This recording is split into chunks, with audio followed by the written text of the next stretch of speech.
stretched into November. Environment Canada says all weather stations in the province recorded temperatures between 1.9 and 3.2 degrees above average. Meteorologist Danielle Desjardins says the averages could have been higher if it weren't for the cold weather towards the end of the month. The first 3 weeks of the month were really dominated by an upper ridge that was bringing in warmer Pacific air to the province. So that really dominated the first 3 weeks, but that pattern changed come the end of the month, and it's still sticking around for the beginning of December here.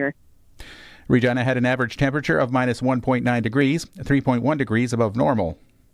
The labour market surprised economists again in November with a third straight month of job gains. Statistics Canada says the economy added 54,000 jobs last month, compared with expectations for a small drop in employment. The unemployment rate fell to 6.5% from 6.9% in October. The job gains were concentrated in part-time work, and employment rose among youth, a demographic that has struggled through a tough labour market in 2025. The Canadian economy has now added 181,000 jobs from September through November after a relatively slow start to the year for a labour market coping with U.S. tariff uncertainty. Michelle Zedekian, The Canadian Press. Saskatchewan's unemployment rate ticked up to 5.6% from 5.5%, which is still second lowest in the country. In Regina, the rate went up to 6.8% compared to last month's 6.4%, while in Saskatoon, the rate jumped to 5.7% from 5.5%. And diabetes patients are being asked to check if their glucose monitor is subject to an international recall that has serious health risks. Health Canada is recalling some Freestyle Libre 3 Plus sensors that may provide incorrect glucose readings.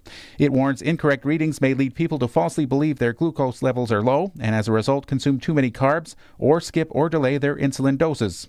The device maker, Abbott Diabetes Care, has said the affected products are potentially linked to 7 deaths and more than 700 injuries worldwide, but didn't give further details. That was your 620 CKRM News. Read more stories from around your community and around the province at sasktoday.ca and 620ckrm.com. Weather for B&A Petroleum and Swift Current with multiple locations serving southern Saskatchewan for over 30 years. See B&A Petroleum for all your fuel and propane needs. Weather tonight, mostly cloudy skies, and we're going down to a low of minus 21. Tomorrow, partly sunny and a high minus 16. Tomorrow night, partly cloudy sky, minus 18. Sunday, we get some periods of light snow in the area, mostly cloudy, and a high of minus 11. Monday, partly sunny, warming up, high of minus 4. And looking at Tuesday, looks like we could have some snow developing, but a high of minus 2. Currently in downtown Regina, partly cloudy sky. It's minus 13, but with that wind chill, it feels like minus 24. B&A Petroleum is a southern Saskatchewan family-owned business that's there for you. They've been supporting their clients for over 30 years with locations in several communities throughout the southern part of the province. B&A Petroleum is available for all your bulk fuel and lubricant needs with propane at selected locations Monday to Friday. And don't forget, their Cardlock location is accessible 24 hours for your convenience. B&A Petroleum. Fuel you once, fuel you forever. Broadcasting from Century Studios in downtown Regina, Harvard Media presents The Sportscage, where Saskatchewan comes to talk local sports. Brought to you by Nelson Homes, supplying home packages and RTMs for over 65 years. Be part of the show. Call 1-866-767-0620 or text 306-936-6262. The Sportscage. Streaming at sportscage.com, our YouTube channel, and on the radio at 620 CKRM. Friday edition of the Sports Cage. We're getting you into the weekend. Isn't that what DJs say on radio stations? Taking you into the week. We get some Holiday Road by Lindsey Buckingham. It's not a holiday, but it's close enough. A lot of Christmas parties going on. People are starting already. I know that for a fact. It's for Nelson Homes on Friday. 3 hours, this show, and to just be cheesy and generic, it is jam-packed. And it is. Because right off the hop here, we're going to talk to the mayor of Regina, Chad Bachinski. What's going on with the hockey rinks? What's going on with... come on. We got to know, right? We got Trevor Harris audio today. Talk to the media. He's back with the Riders. We're going to talk about the World Cup draw. Our soccer insider, Lee Kormish, is at the event, I think. I think he's hanging with the Village people right now. He's going to join. Regina Pats play tonight. We're going to hear about that. Arash Madani. Last Mountain Distillery's coming into the studio. We're going to sample some holiday treats, some holiday spirits. So if you don't like that, it's a good time to turn away. Recap of things in Hour 3. Eric Francis on a Friday. That could go off the rails, especially after Last Mountain. And Sask First Hockey. Hockey Saskatchewan's Joel Houseman is going to be with us. We're going to talk about the big weekend for the U15, the bantam-aged boys this weekend in Aberdeen and Lumsden. Not lying. It's a busy one. My co-host today, Colson's got things on the board. He's had a busy day. His computer crashed. Internet's not working. Didn't pay a bill. I don't know. Colson's over there. And then Chris Harris, my old co-host for 5 years on Global Sports in Saskatoon. There he is. Harry, how's he got the winter beard going if you're watching on the YouTube channel? That's right. Good. Up north, enjoying God's country. You look like Nobody Michael around McDonald. for miles. You look like Michael McDonald. You're going to sing us a tune. All right. We can't keep this guy waiting because he's got a heart out. We've been talking about it all week. When Sharky was here, we had some fun with it. Joining us on the Western Pizza guest hotline. Western Pizza, if you need the stocking stuffer, there it is right there. If you got the gift exchange, there it is. You got to bring something to the company potluck. You're going to bring a salad of some sort. Bring a wheel. Bring a Western Pizza. Western Pizza guest hotline. Here we go. Mayor Chad Bachinski is with. Chad, it's a Friday. Is it Christmas party season for you as well? Hey guys, yeah, it's ramping up. Christmas party season has begun for sure. You have such a tough spot, and we talked to you. I think it was your first week on the job. You got a young family, you're a young guy, and all that, and then now everything that's coming down with the budget in Regina. I don't want to get too deep into politics here, although we can do that on the Sports Cage from time to time. I want to talk about athletics, how it affects the athletes in the city. Now, the Optimist and the Kinsman arenas. I got kids that play in them every week almost, it seems. I'm dropping one of them off there. The city is looking at maybe going away from these two facilities. What can you tell us about that? Tell us about the savings that the city would incur. Sure. I mean, really, the core of it is around the process. So what we've done is council has asked administration to take a different approach this year. And so why we're seeing things like the Optimist and Kinsman on this list, among other items, we've seen the Floral Conservatory and fire halls and that, is because of this process. So the original intent was to try and provide more transparency of what kind of items, when admin does a lot of work behind the scenes, what were some of those things that were above and below the line that would come forward to council. This year we've tried to put everything on the table to say these are all the things that are just discussed, and that we're putting it in front to show what is the cost of delivering those services to our residents. So now, one of the unintended consequences is when a referral motion that was made to say what would a minus 5% look like, that's why we're seeing some of these drastic options on this list.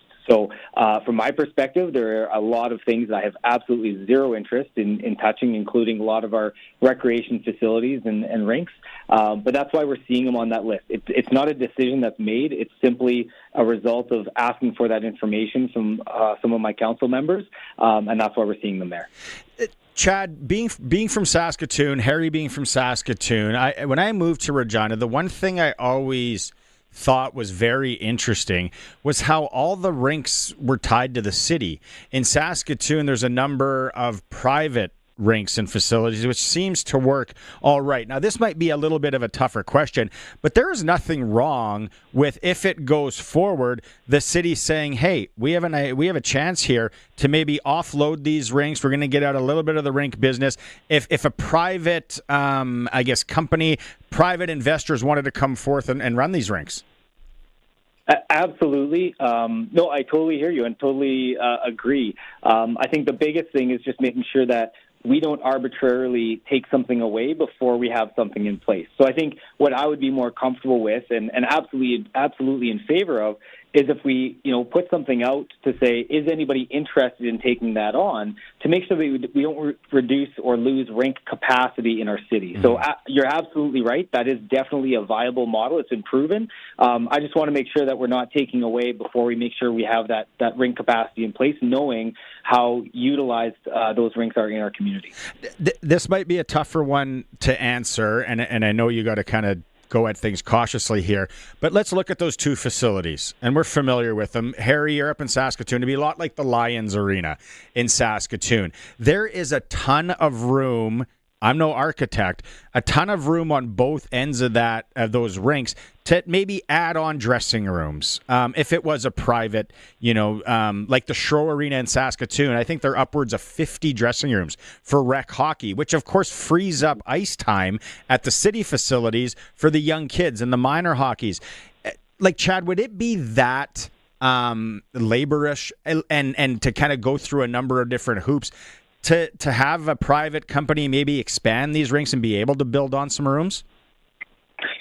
It's a great question, and I don't know the answer to that. And I think that's why, part of this process, although, again, an unintended consequence of stress about, this being on the list, I think the good news is, I would say after this budget process, I would be interested in exploring what that could look like. Like you said, if that was to go to a private entity, what could that look like, and what kind of expansion or additional capacity could that lend itself to? So I don't know. I don't have that answer as to what land use and all those types of things. But I think you're on point in asking of what could we see there, and this at least opens up that dialogue and that conversation. And I would be interested in exploring that after we get through this budget process.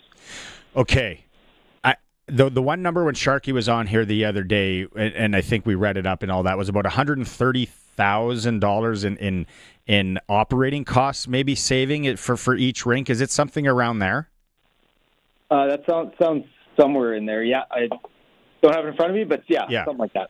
Okay, so the other thing that I wanted to bring you on to talk about, because as soon as I saw it, and everyone was up in arms, and again, I don't want anyone to get mad at me, and I'm sure they are. They're going to text me in, is the outdoor rinks. When I moved here to Regina, I found it actually odd that the city had their hands on every outdoor rink, where in Saskatoon, Harry, we grew up on them.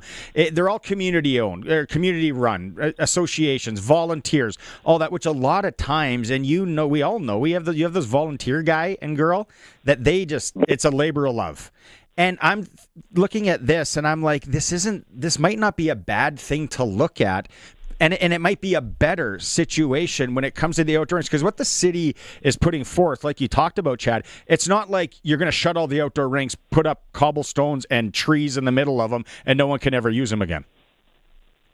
Right, and I think you're exactly right, and I think it kind of goes back to my answer on the Kinsman and Optimist, where if that's an option to explore, maybe this opens the door to discuss that. But my biggest thing is that I want to make sure that those things that make our city a city, making sure that those rinks are available.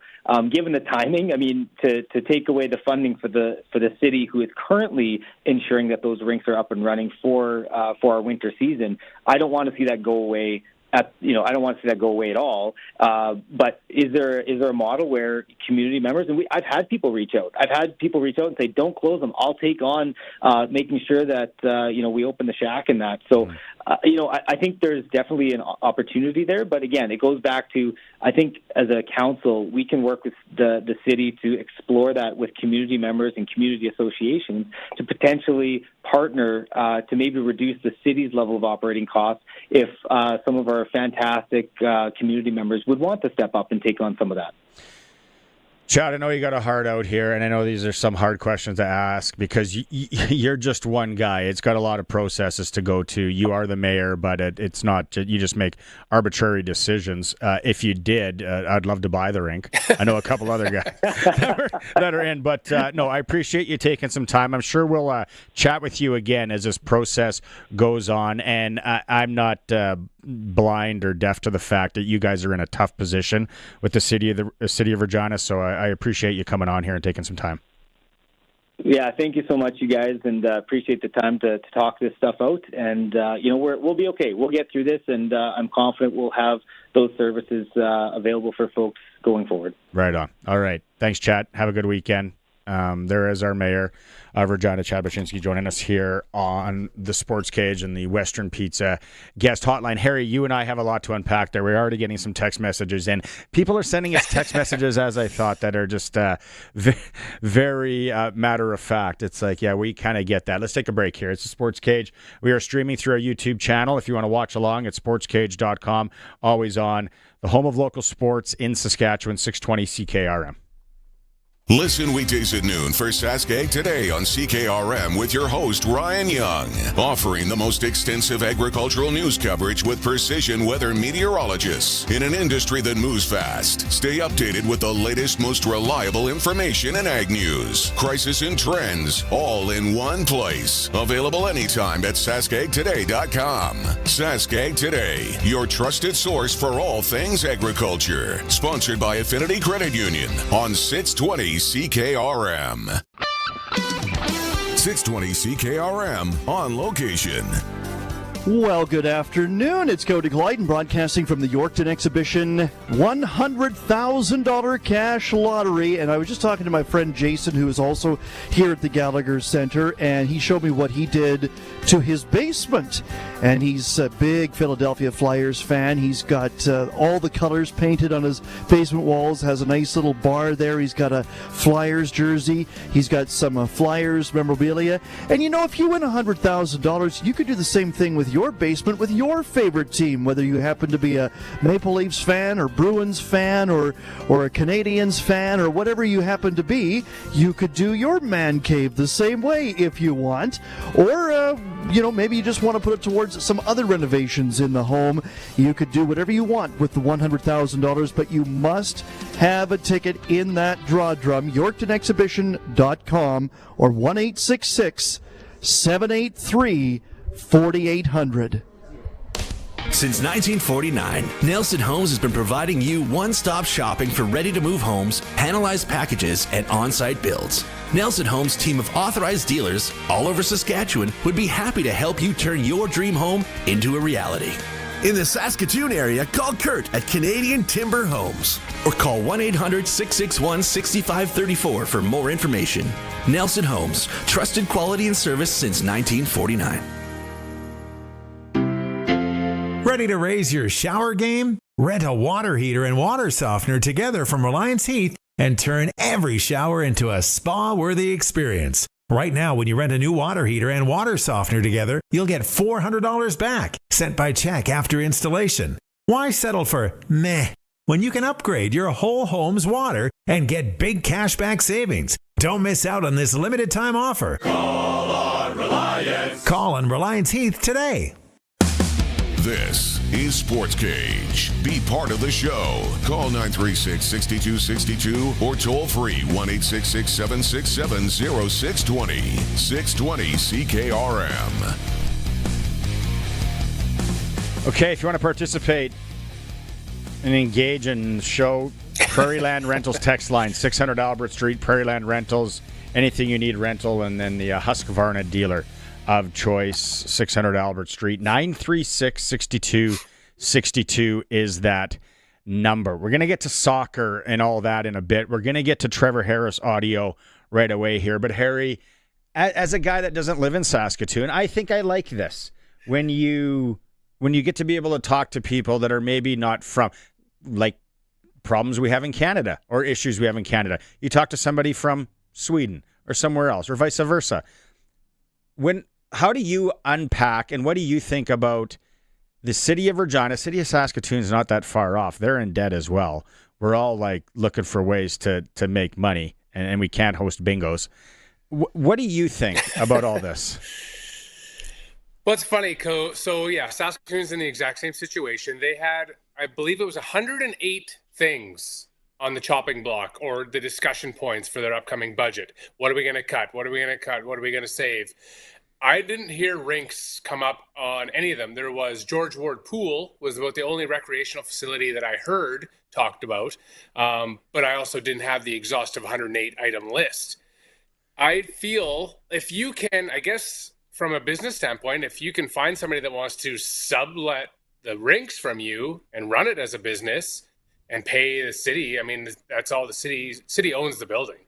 So that's fine if they just got a little bit of rent checks and it takes the hassle off of theirs. But I don't know how many people out there are looking to run a business, run a rink. There might be more than you think, but it all depends on, can we build rooms? Like I have said for years, if I ever won the lottery, the first thing I would do would be build a 2 or 4 sheet rink in Saskatoon. And I would have dressing rooms lining every side of it. And I would sublet those rooms to the rink, the rec teams. You'd make money back that way. You would force the private rinks like Gemini to upgrade their facilities to have better ice, because right now they have a monopoly because they're the only game in town. So it's kind of free enterprise. I feel like if there were some private people out there that would come to the table, but building a rink isn't cheap. It is. In this day and age, building anything isn't cheap. Yeah. So to that, and that's where I think of it too, is the city just wash your hands, get out of the whole game. Collect the rent or collect property tax, and then whatever else. Don't lease it out. Don't worry about if the ice plant goes down or if the Zamboni goes down or if it needs fixing of this. Just wash your hands of it. Get the property tax. Let some private guys go at it. Now, to your point, is there people that would want to do it? Sharky's on the show on Wednesday. I know this group of guys that I've been with, and I don't have to look any further than the Grey Cup a few weeks ago, where I was like, hey, here's an idea for all of us to get to the Grey Cup. It'll be fun. And around the table, typical guys, they're all, yeah, I'm in. You know these guys, trip guys. Yeah, I'm in. Once I go through the work and I find us a viable option to get to the Grey Cup, and well, maybe I can't go. Well, my wife said I can't, or I got to do this. And I'm like, well, why were you a big talker guy? So I don't think that the rinks, I could be way off here, the rinks would be that expensive. They are, and I know you've never been in them, but I paint the picture of the Lions Arena, maybe less lighting. Very similar in Saskatoon. And the same thing, you got nothing but room on either side to build rooms. Like the Shro Arena in Saskatoon, somewhere's a 50 dressing rooms for rec hockey, old timers starting at 7 in the morning. Right? Yeah.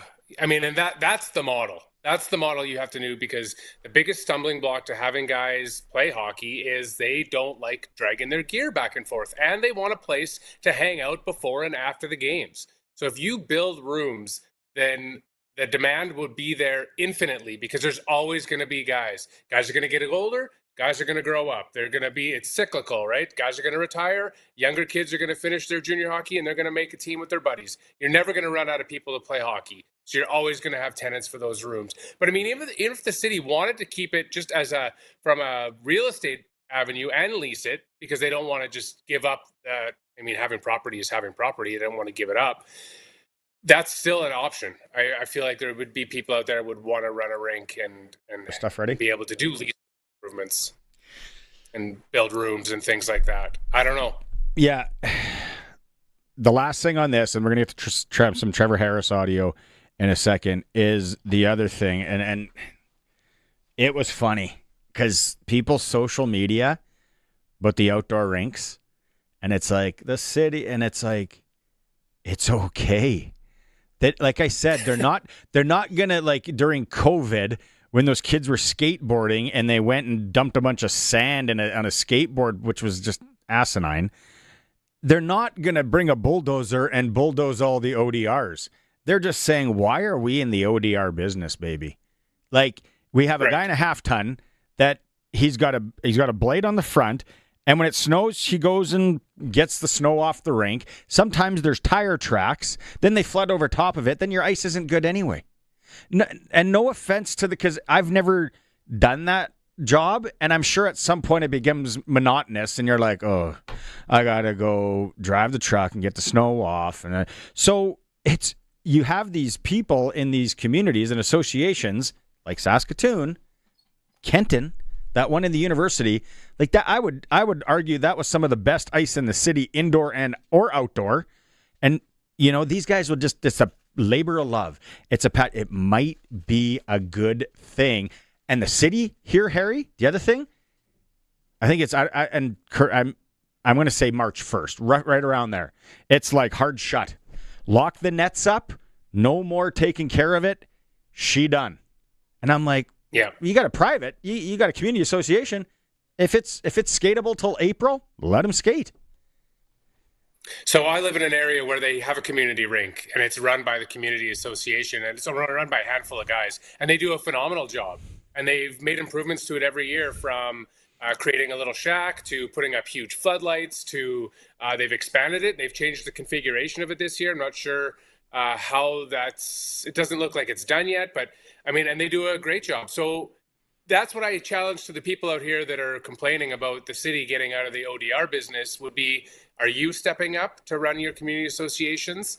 So I'm always a big believer in you can't complain about something unless you're willing to volunteer and step up and run it. Like refereeing. I complain about refs. I've never stepped up and refed. I will. If I don't have to go through the courses, just give me a blouse, I'll go. It's a general rule for life. You can't go on a trip. I can't plan a trip for you and then you complain about how I ran the trip if you're not willing to run the trip. Just show up and shut up. It's kind of how it runs. Okay. News out of Riderville yesterday. Trevor Harris extends 1 year. We kind of knew he was coming back. And then we talked yesterday about the dominoes that were going to fall. What was going to be next? Who was going to be the next big signing? I started agreeing with people on the Jamarcus Hardrick. And Jamarcus Hardrick he could be signing right now. He could have signed. But today the Riders release 2 more years of, in quotation, stone cold Tommy Stevens. So 2 years of Tommy Stevens doing that short yardage thing, being a viable backup. Now, I'm wondering on this, is there a 2-year deal? Is there a play here that they want to see if Tommy Stevens can get behind there and sling the ball maybe a little bit too? That's a big mantle to have a 1-year audition and then turn the reins over to him. You got to figure they got to bring somebody else to challenge him for that 1 year as well. I'm not going as far as turn the reins over, but I'm thinking maybe we dabble here a bit. Maybe we see if Tom, because he played at a big school. Like, he didn't play at some joke Div 3 or JUCO in the States. He played at an SEC, I think it's an SEC school, Colson, where he played. And, when we had him on the show, Mississippi State, he said, I can throw the ball. But does Harris want to come back for 1 year where he's now having a guy dabble? What does dabble mean? And I know Trevor Harris is a salt of the earth guy and would never probably say anything to complain about it, but I'm sure he doesn't in his heart of hearts want to play 30% less because they're auditioning Tommy Stevens. It's not an internship. Yeah, no, but I'm wondering if maybe he's the number 2 guy. Like, yesterday I was like, I think Jack Cohn is in the mixer for sure. Free agent. Jake Mayer, he could still come back. This, as of next week this time, it could all make sense. And yeah. Tommy is unreal at short yardage. I would go a little bit egg on my face when they first signed him, and I was like, is it that big of a deal? Like, we're trying to get a yard. Like, do you need a specific tool for that? Yeah. And I know what Chris Trevler did, but then I actually met him and saw how big he was, and then I saw what he did, and I'm like, this is why I am not a general manager of a football team. Well, what was the stat today that on the release that he made 108 more yards than he needed on his carries?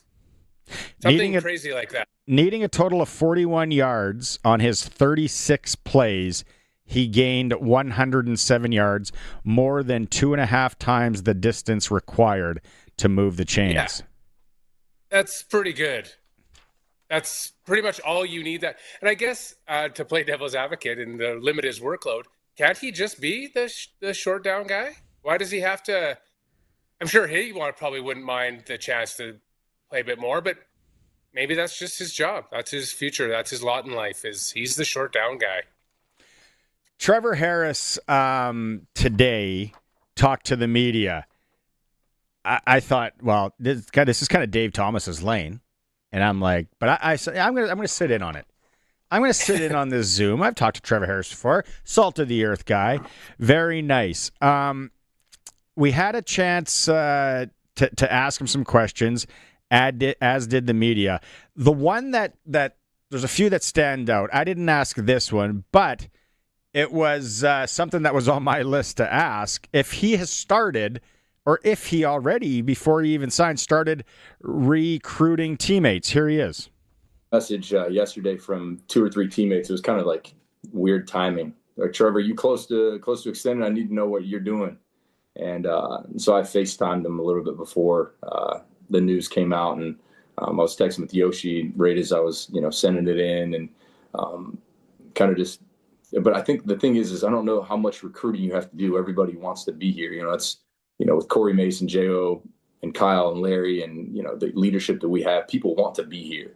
It's become a destination, whereas, as before, people are like, oh, it's really cool, the Rider Nation, go play for the Rider. It's a destination now, and people want to be here and be a part of something great. And that's due to our leadership, man.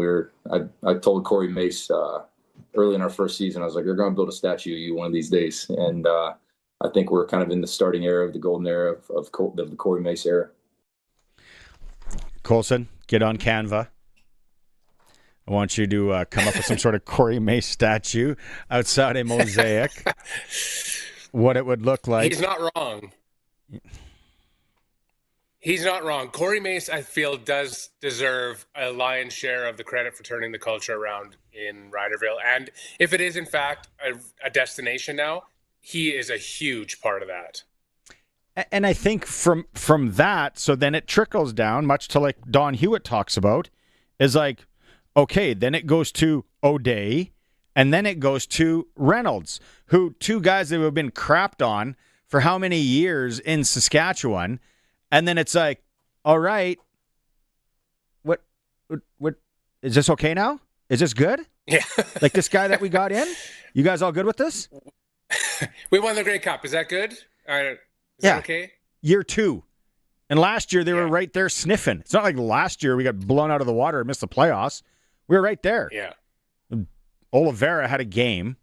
Winnipeg, I thought they had a good game plan actually last year. There's your Winnipeg kudos for the year.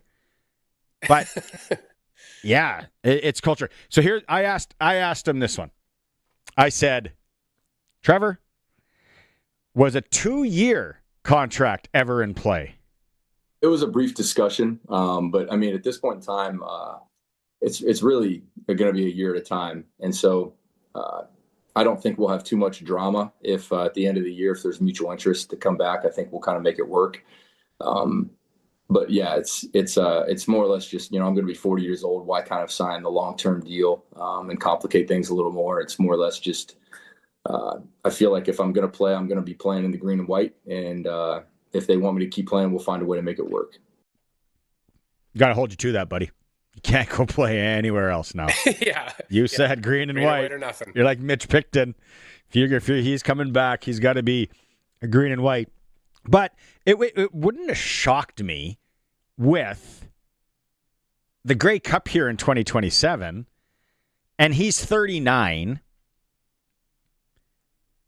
Damon Allen, Anthony Calvillo, Henry Burris. Henry Burris played to basically 42.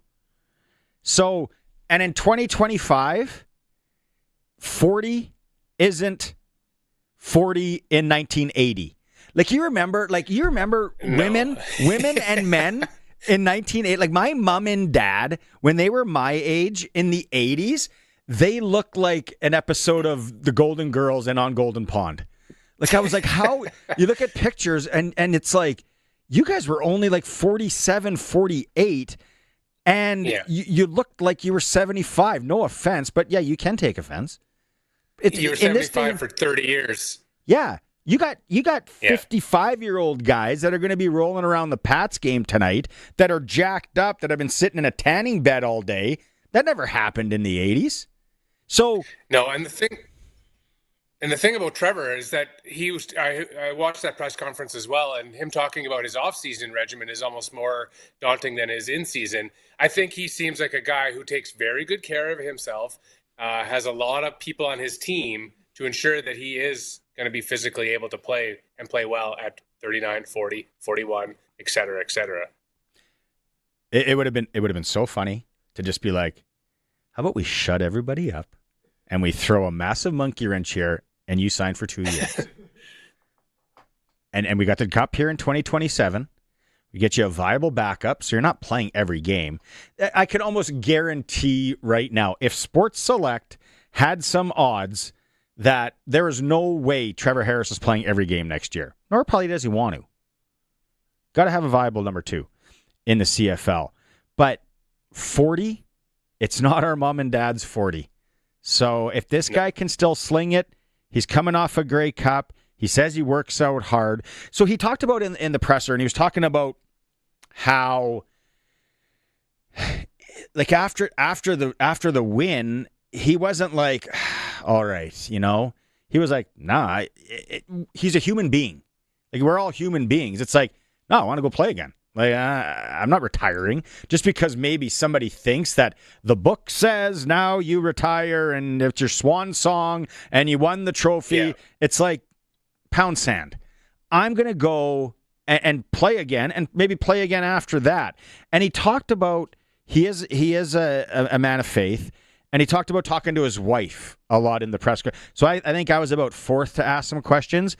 And then I thought, just because I have kids, and I was like, okay, the wife thing, but what about your kids? And the two that kind of get it, I think 5 and 7-year-old, it's like, I bet you they love that dad's a professional football player, that they get to go to this full stadium or semi-full and watch dad play football. And then this year he won a Grey Cup. So I said, what's it about? You give us the skinny on what your kids thought about it. My 8 and 5-year-old, I told them, and my oldest, he has some friends in Regina, and he was like, yeah, let's go. And he knows how it works. We're here for 6 months. And my 5-year-old was like, no, let's not go back, Dad. I like this house right now. And I was like, oh, no. We still got like 5 months. We'll be here 5 or 6 months. We're going, oh, okay. Then yeah, I can't wait to go back to Canada. So they're excited because they love being around the guys, and Shafe and Sam, and they all kind of play with them in there, and they get to go in the facility because Jo and Mace and Mueller and Kyle, they're always so kind about letting the kids come in and be there with you on off days that you get to just go in there and kind of enjoy themselves and be around the facility. It makes sense. Totally. I think it was Tiger in 2019 when he won the Masters that said this was probably the best one because Charlie and his oldest got to really see dad golf again at an elite level, and they hadn't been able to really see him at his peak, and they didn't know. They heard the myth of Tiger Woods in 2002, but never really saw him, right? And there's lots of athletes, like some of their biggest regrets is that their kids weren't able to see them, or they hung on for an extra season because their kids were a little more in tune and really got it. And so, yeah, of course, it'd be pretty cool as a 7-year-old to be like, yeah, my dad's Trevor Harris, and go green. Yeah, and 39, like, yeah. I felt I was buzzing at 39. Like it's really not until about 46 when I was like, man, this sucks. Like, weird things hurt. This isn't. I gotta go play hockey, and it's for the exercise, and I hurt. You know what? And there's guys that do it in senior hockey all the time. It's like, no, I'm going to go play because my kids never saw me play, and I applaud him. I admire everything about it, and I think he's fine. If I was a betting man right now, Sports Select had it on there, I would. I'd say this isn't his last year. This isn't his victory lap. So, still more to come. There's more audio to run on the Trevor Harris thing. Tommy Stevens, a lot of you texting in the Prairie Land Rentals text line 936-66 saying you love that Tommy Stevens is back in the fold. Didn't think that was the domino we would hear next, I was buying in on the Jamarcus Hardrick, maybe AJ Ouellette, something like that. But we got Tommy back, and as Trevor said, he has been pitching and talking to the fellas. So maybe we are going to see more than we thought. All right, we're going to come back. We'll go sprinkle of the day when we come back. And then it was a huge day for FIFA World Cup 2026. The schedule release. I don't know if you got a chance to watch it. I know Colin Lovequist. I watched it all. Colin Lovequist was okay. You're gonna have to fill us in because I heard it was an absolute dumpster fire. It was awkward. Oh. I can't wait. It's the Sports Cage. We're gonna be right back and talking soccer at 620 CKRM.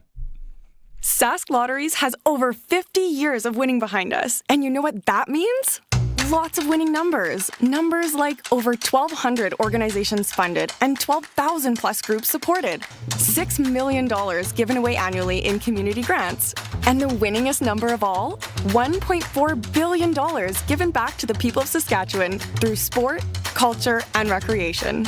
And we're just getting started. Learn more at sasklotteries.ca. 620 CKRM on location. Hi there, it's Cody Glyden broadcasting from the Yorkton Exhibition Cash Lottery. We're here at the Gallagher Center, and they make it so easy to get your ticket. You can swing into the Gallagher Center, buy your ticket in person. We've had a lot of people over the last 4 days do it that way. You can also order your tickets online, YorktonExhibition.com. That's YorktonExhibition.com. Or you can call us toll-free, and I'll get to that number in just a second. Now, the phone lines are not too busy right about now, so now is a good time. I think we got 1, 2, 3 people maybe on the phone line right now. So this is a great time to call if you've been trying and trying and trying. 1-866-783-4800. 1-866-783-4800. Tickets $100 each, and the draw goes tonight at 9 o'clock. So let's get your ticket in there right now. Don't miss out. 1-866-783-4800. When it comes to your financial future, do you know where you're headed or what happens when you retire? That's where Chad Reach, Senior Wealth Advisor, and the team at GP Financial Services and Oviso Wealth come in. They offer independent, local advice, smart client-focused planning for every stage of life. Visit gpfinancial.ca. Your family, your plan. With Chad Reach, 306-584-2755. Mutual funds and other securities are offered through Oviso Wealth, a division of Oviso Financial Inc. Welcome back to Sportscage. Connect with the show. Call 1-866-767-0620 or text 306-936-6262. Thanks to Carrie, Olivia, Wayne for texting in. Excited about Tommy Stevens and somewhat surprised on the 2-year deal. Harry's with me today. Colson's got things buttoned up on the other side of the board. We are for Nelson Homes, supplying home packages and RTMs for over 65 years. Or text messages are coming through on the Prairie Land Rentals text line. Okay, today it was Bonkersville for soccer fans. I know I'll be all over this. Come June, I will be all over this. I was all over it when Canada wasn't even involved. But it looks like June 12th now, Canada's first game. June 12th. We might be at the Lobstick here. We might be up in Waskesiu. Watching some World Cup and NHL playoffs. Canada plays Switzerland. So they had the announcement today of the draw, but then there's still some teams to play off. All I heard, I was busy working the real job. I didn't get a chance to watch it. It was awkward. Oh, from start to finish, it was awkward. The part that scares me, that keeps me up at night, is that they had rehearsals. They rehearsed this. It still came off like this. I don't know what they would have done if they just been like, let's just wing it. Let's just see what happens. Let's throw caution to the wind. I'll be fine. We're all professionals. We'll get it. It was a dumpster fire would be a very good way to put it. Worst three things. I heard the Village people kind of closed it off. Oh. Wayne Gretzky was involved. Worst three things were, Village people for sure was number one. Number two was making those giant humans, Tom Brady, Shaq, Aaron Judge and Wayne open the teeniest, tiniest little balls to get the names out. They should have just made it an envelope or something. Like, these guys, like Shaq's hands are like this big, and he's holding a ping pong ball and trying to unscrew it. And it's like, this is live TV, people. Let's move it along. And the third debacle, I guess, would be each country's leader picking their team, which just smacks of like collusion. And even if it's legit, it still is going to make controversy that the fix was in. I mean, FIFA already has a problem with people thinking they're shady organization. Okay, let's go out on the Western Pizza guest hotline. Western Pizza, if you need a gift card for your gift exchange or maybe something for the company potluck, there you go, Western Pizza. Joining us from down in the USA, our soccer insider, Lee Kormish. We haven't talked in a while. Now, Lee, correct me if I'm wrong, you were there today? Yeah, I'm here right now. Everyone's just finishing up here in the media room. But it was a snowy day here in Washington. It was actually quite a storybook. It was pretty fun to be here. I wasn't actually in the hall. There are 900 or so media here, and only a select few got to go in. So I was right next door, part of the John F. Kennedy Center, but we're technically in the building called The Reach. So not physically in the room, but here to enjoy most of the festivities. Okay, let's talk gameplay here, and yeah. I'm gonna ask some super elementary questions at you because I'm probably like 80% of the people listening right now. We're gonna be excited about it because Canada's playing in it, but I have no idea. All I know is Canada's first game's against Switzerland. What's our group like, Lee? What do you think about everything there? Well, let me just correct you there. Canada's third game will be against Switzerland. Oh, see, there you go. Yeah. Their first game, we don't know who they're going to play yet. And this is one of the things that I did not like. And when I talked to Jesse Marsh, our coach, after the draw had completed, he's not happy about it either. Like, we want to know who they're playing. So it's a little bit difficult to prepare, but we're looking at Italy, Northern Ireland, Wales, or Bosnia and Herzegovina as our opening match in Toronto. And so when do they play off? Do they have some sort of a tournament? Is it when does that all shake down? Yeah, that's going to be at the end of March. So we won't know for 4 more months. Italy plays Northern Ireland at home. Wales plays Bosnia-Herzegovina. It's a one-off. They don't throw it away. And then the winner will play for a single knockout as well. So everyone's expecting Italy, but this team hasn't qualified for the last 2 on similar playoff brackets. So nothing's a given. Harry, you want to go? Yeah, it sounds like Italy is the odds-on favorite, but Canada, I think, feels pretty good about Qatar, I guess, and Switzerland they had a friendly with. I think last year was it that they did all right in, but they're not. It's not the worst group they could have got, but it's also not the best. Yeah, and that was the sentiment of most of us here, as well as Jesse Marsh. You know, it was looking so good when we drew Switzerland. We're like, yes, we avoided Colombia, we avoided Morocco and Croatia. We didn't want those teams. And then when we got Qatar, we're like, wow, this is going to be the easiest group in the World Cup. And then Wayne Gretzky, icon hockey player, has to go and grab a 1 out of 11 chance. Any ball but that one. And we're sitting real pretty. But he has to grab the one ball where we potentially face Italy. I'm dumbfounded here that if Italy is such a wagon, I don't get why they're just not in. Well, that's the thing is it was actually Norway that beat Italy in the playoff round. In the group qualifiers. I don't like the European qualifiers because only one team gets through each group.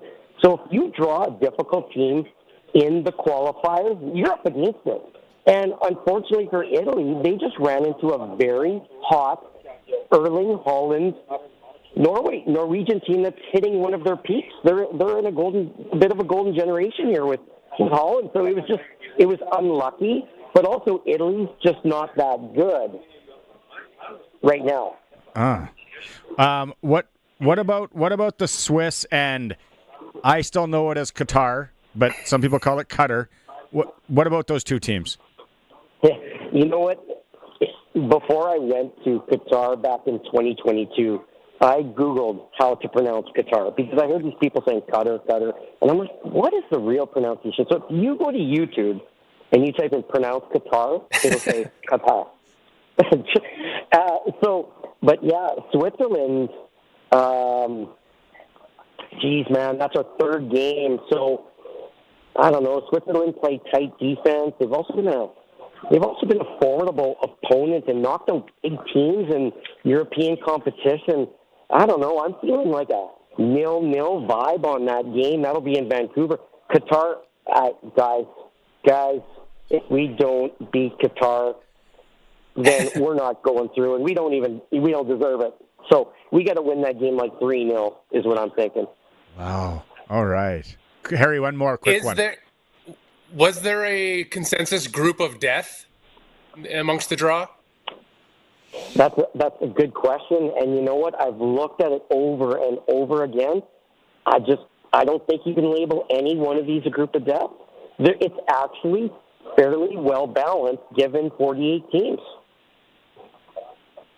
Yeah, there's my limited soccer knowledge. There's nobody that jumped out as that's the worst group either. So. Okay, Lee, really appreciate you jumping on here and taking some time. I'm sure we'll chat along as things lead up to it. This has been great insight, and then we'll see how it goes. Travel safe back. Absolutely appreciate having me on, guys. There he is, our soccer insider Lee Kormish down in Washington D.C. Qatar. It's like Kiev. It's Kiev. I grew up my whole life as Kiev. You got a sprinkle of the day, or we got a break? We're gonna break. Okay, we got to do sprinkle of the day later. We're gonna look at futures, World Cup futures. They have it on Sports Select. We'll go to break here. It's the Sports Cage on 620 CKRM. If you've got a Steelcraft garage door, you've got a door with parts manufactured and assembled right here in Canada. A door with better insulation and seal, plus a warranty you're probably never going to use. And if you don't have a Steelcraft garage door, you should get one. Don't just hang a door, install a Steelcraft. Turn curb appeal into curb envy. Steelcraft door, Steelcraft door, Steelcraft door.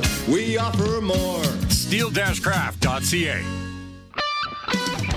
620 CKRM on location. Yes, it's Cody Glyden back here at the Gallagher Center in Yorkton. The Yorkton Exhibition Cash Lottery, $100,000 going to be given away tonight. You know, I was just talking to a coworker of mine, and she actually happened to be one of the winners last year. And guess what happened around the time that she won all this money? Her furnace quit working. So that's what she said she did with some of her winnings. She put it towards her furnace and getting it fixed up. So if there's some things around the house you're going, well, you know what, that needs fixing, and that over there could do with some fixing, and maybe we need to update the living room a little bit, update the furniture, maybe we want to get some new appliances in the kitchen. Well, you could do that with $100,000. No 3-packs left, just the individual tickets, $100 each. By the way, got an update here for you. We are now 68% sold in the lottery. That 50-50 take-home is approaching $54,000. So very good here at 1-866-783-4800, 1-866-783-4800. Out here in southern Saskatchewan, the sun shows up for work every day. Might as well make it earn its keep. That's where Keln Solar comes in. These folks travel all over the province helping people put solar on their homes, farms, and cabins. They're local guys, Sask-born, Sask-raised, and not going anywhere. Except, to your place. Now's the time to start planning for spring and summer 2026 bookings. Give Keln Solar a call and they'll come show you your best options. Keln Solar. They move the power so you don't have to. KelnSolar.com. I got $300. You want to have a $3? Hi, I'm Lauren McDougall. After more than 40 years in the auction world, I'm proud to share that I've joined McBid's Auctioneers as CEO. We're a brand new independent company built on family values, integrity, and a passion for great service. Our team has the experience, the tools, and the drive to get the job done right. I'd love to reconnect, share ideas, and help you with your next auction or appraisal. Visit mcbids.ca and register to bid. We're building something special, and I'd love to have you be part of it. $100 anywhere, sold! Here in Saskatchewan, your home and your farm aren't just assets, they're your life. And Shoreline Pipestone gets that. That's why they offer coverage built for the way you live. From your family home to the land that's been in your family for generations. Whether it's homeowners insurance or specialized farm policies, their local team makes sure you're protected from the unexpected. Visit insurelinepipestone.com or call 306-224-2155. Proudly protecting Saskatchewan homes, farms, and the people who make this province strong. It's time for the Sports Ticker, brought to you by Reliance Heath Water Heater Rentals. Bundle and save with Reliance Heath. Rent a new water heater and softener together and get $400 cash back. Call on Reliance Heath today. Trevor Harris yesterday, Tommy Stevens today. Tommy has signed a 2-year contract extension with the Saskatchewan Roughriders. World Cup, they did a weird, awkward day and draws. Canada, we know they're going to play Switzerland and Qatar, and then they're going to play probably Italy in their pool. Western Hockey League tonight, Regina Pats at home to the Brandon Wheat Kings. Pre-game show starts right here on 620 CKRM at 6:30. Moose Jaw Warriors are home to Medicine Hat. Prince Albert's in Calgary. Swift Current continues their U.S. trip in Spokane. Prairie Junior Hockey League, Regina Silver Foxes in Moosomin, 8 p.m. to take on the Steelhawks. And Amber Holland is on the ice right now against Nova Scotia at the Senior Canadian Championships. Bruce Cordy, 6-3 over Quebec and Robert Desjardins earlier today. Sports Ticker is for Bundle and save with Reliance Heath. Rent a new water heater and softener together. Get $400 in cash back. Call on Reliance. Hour 2's coming up. We're going to talk. What's that? Oh, yeah. Good call. Let's talk to Dante. Regina Pats in action tonight under the orange top. Here's Dante DeCaria. Regina Pats are back in action at home tonight, 7 p.m. against Chase Serkan and the Brandon Wheat Kings. I mentioned him because we had him on the show this week. Dante DeCaria is joining us back in Regina. It's Deck the Rink night and Autograph Alley for anybody that wants to come out, Dante. That is right, Barney. Thanks so much for having me on. Yeah, it's kind of a Christmas-themed game.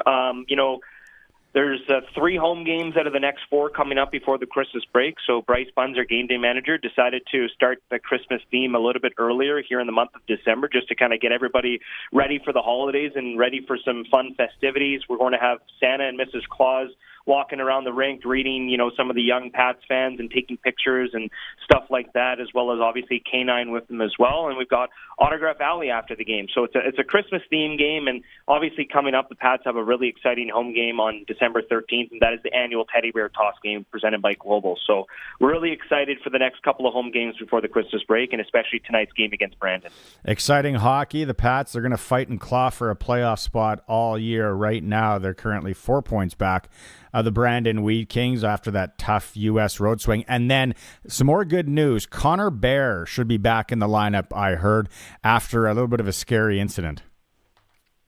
Yeah, his last game with the Regina Pats was actually back on September 26th, which happened to be the team's home opener. And then right after the home opener, he was on the ice in practice, and Brad Haroff kind of noticed something that was up with Connor Bear, and he said that his heart was hurting him. So they took him off the ice, rushed him to the hospital, and thankfully Cole Stevens and the staff were able to notice this right away, and he was able to tell someone because Connor's brother, unfortunately, I believe 5 years ago, passed away of a heart attack while coming off the ice at practice. So it's something that him and his family understand that could be genetically something with them.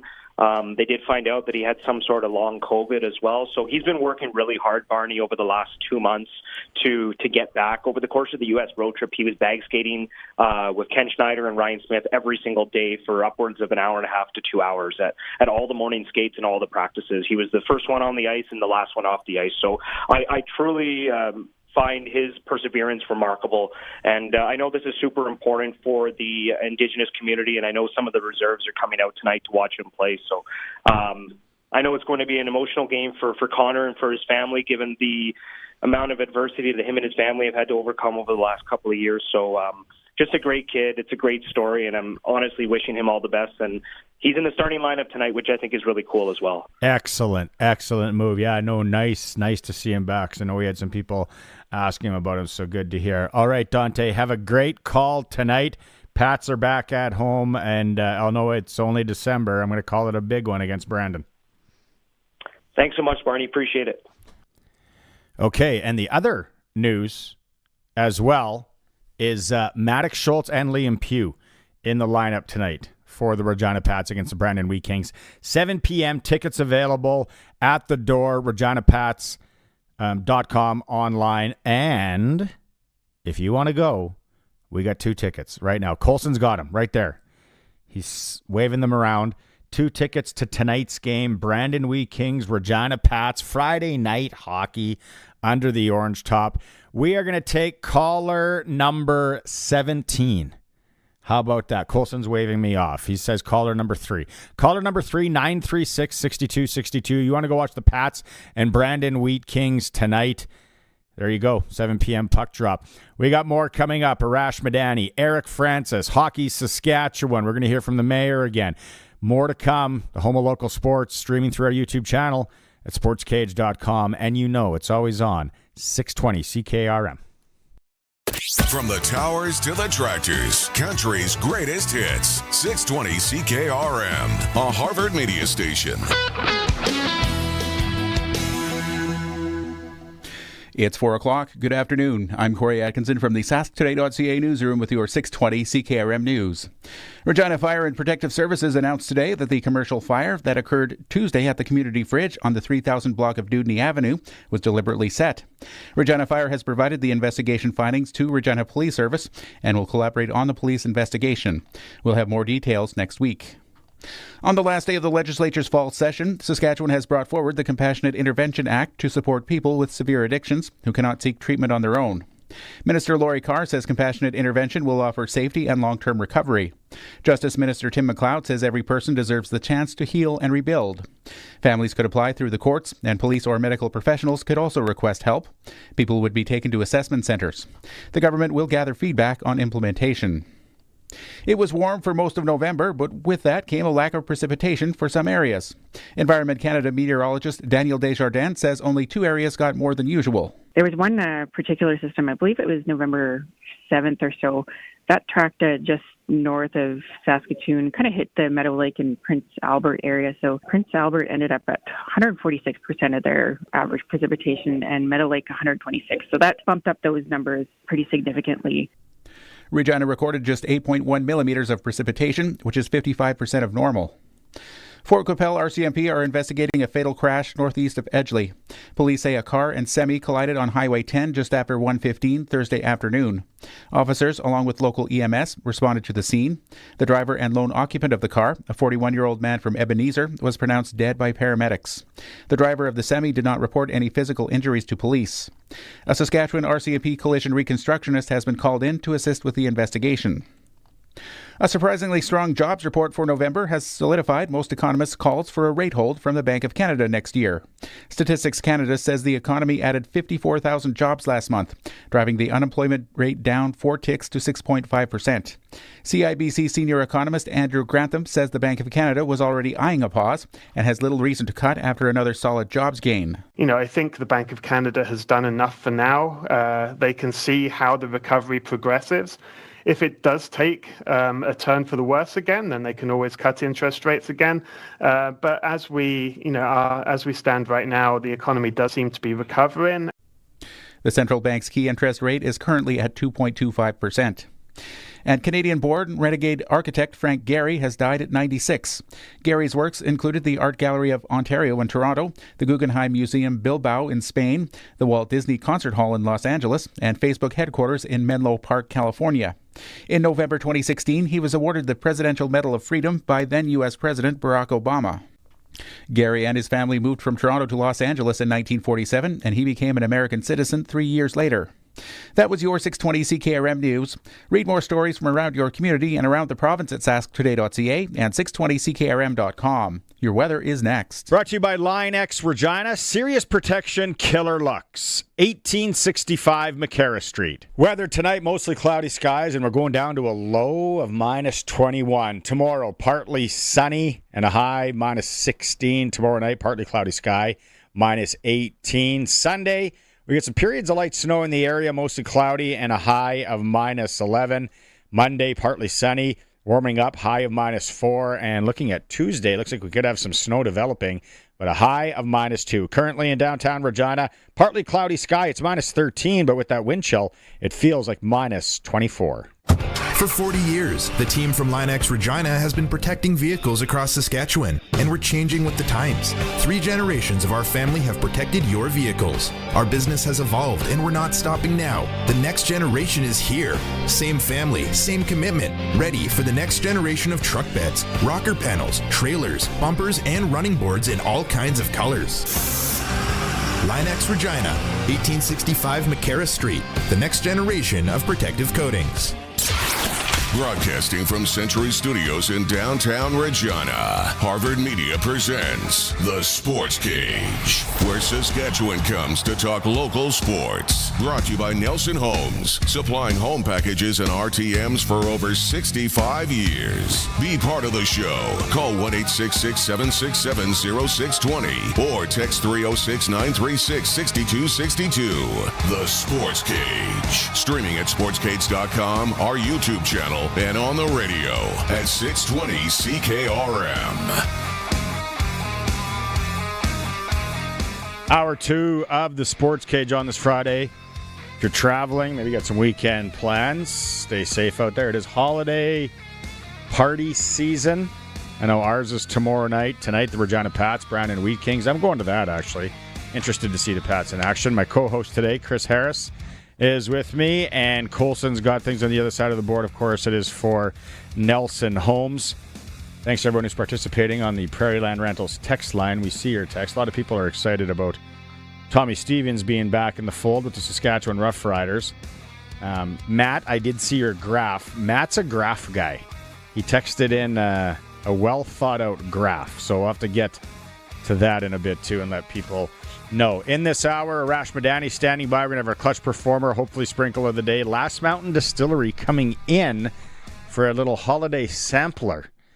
I'm interested what they come up with. But, yeah, Harry, we talked about it earlier. Trevor Harris, slam dunk. We knew he was coming back. We heard the clip in hour 1. We maybe play it again. Can we maybe play it again, the 2-year deal? Colson, if you got that. You know, I guess it is crazy. Why not go a year to year? But I had to ask him. I'm like, was a 2-year deal ever in play? It was a brief discussion, but I mean, at this point in time, it's really going to be a year at a time, and so I don't think we'll have too much drama if at the end of the year, if there's mutual interest to come back. I think we'll kind of make it work.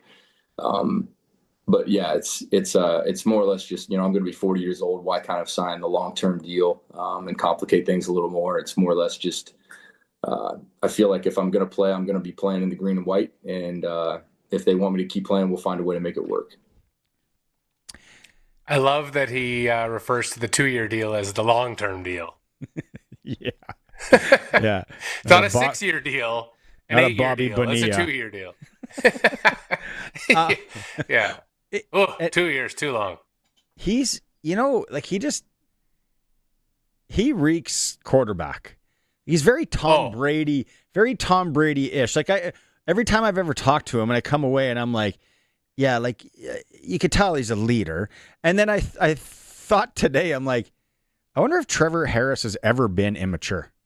Like he just seems like the kind of guy that was, in high school, that was the mature one.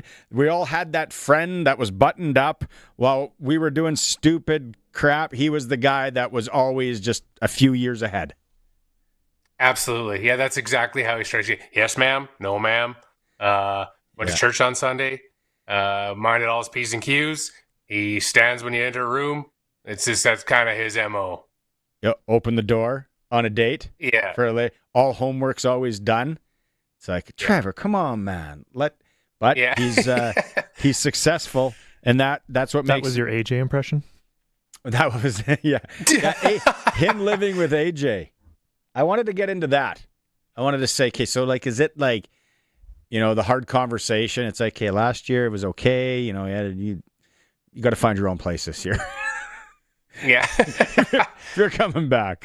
We loved you here, but it's too much. Hey, let's talk about Trevor Harris. Let's talk about more in the sporting world with Arash Madani. It's time to go coast to coast with Arash Madani for Smart Investing Solutions. Be smart with your money. Call Brian Gawley at Smart Investing Solutions, 546-2533. The reason I asked it, Arash, too, is because 2027, the Grey Cup is here. Why don't we just put a lot of drama to rest and a lot of chatter and chit-chat down the road and just sign a 2-year deal? I heard your question, Barney. I listened to the entire Zoom. I'm like, I know who the bleep disturber is on this call. I recognize that voice. The reality is, and there's no such thing as a long-term contract in football, especially at Harris's age. And this is what I mean by that. You could sign a 5-year contract. At any time, the team could just cut you. There's guaranteed dollars, etc. But I think, so much is made of Harris's age. I think these days, if you take good care of your body, if you take good care of yourself, you can play into an advanced age, especially at quarterback. And I think you brought that up on the call too, Barney, talking about Henry Burris and talking about Anthony Calvillo and some of the others. And Brady played. They don't hit quarterbacks the way they used to. Quarterbacks aren't keeping the weight on by eating pizza anymore. Yeah. We're not smoking in locker rooms anymore. Like, it's a different kind of world. Boring. So, yeah. Look, I think every player at the end of a year, especially after age 32 or something, really needs to take some time and decide, do I want to keep doing this? How is my body? Where's my head at? Where's my family at? Did I so much of what Trevor Harris talked about, guys, on the call was about, I want to see how far I can take my craft. Have I plateaued? So I just think at this stage, so many people are on year-to-year contracts. I appreciate you listening in on the Zoom and my professional journalistic integrity. Oh, absolutely. The off season's now really getting underway here, though, with Harris signing now, little Tommy Stevens action today. I thought we might hear a Hardrick or AJ Ouellette thing, but things are. And the other thing on the Zoom, Arash, was he was saying, "Oh no, I've been pitching. He's been the pitch man, trying to bring some of these guys back. There's no doubt about that." Well, it sounded like there were a lot of incoming calls that he was, and then he was the one kind of pitching from there. There weren't as many outgoing calls. I will say this, because also on the call, not to get too inside baseball for the listeners and viewers, there are a couple of people who were trying to dig in on cap and numbers, etc.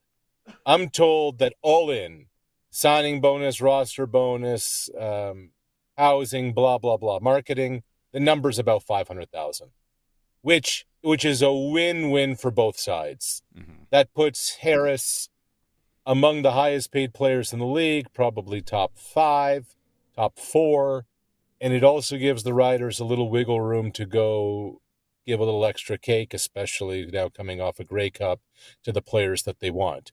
Hardrick would be one, Barney. I'm with you. That's definitely one. There's just not enough offensive linemen in the mix. But I think the resounding message from the Rider locker room is that many believe they can run this back.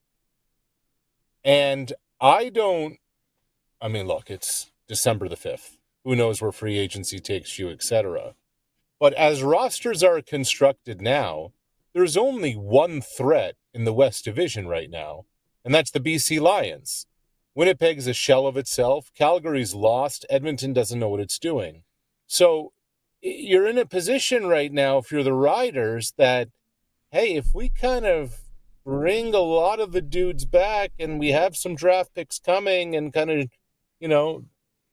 put a little sandpaper and varnish around some of the rough edges, why can't we be in a position to be lifting a trophy again next November? Does that increase the pressure? I mean, they touched on it in the press conference as well. And Trevor doesn't want to talk about it. He's not worried about winning again. But it's got to be, the mindset has to be Grey Cup or bust. And anything else is a failure, no? I mean, I don't know about failure. I think what it's done is it's set the bar, it set the expectation.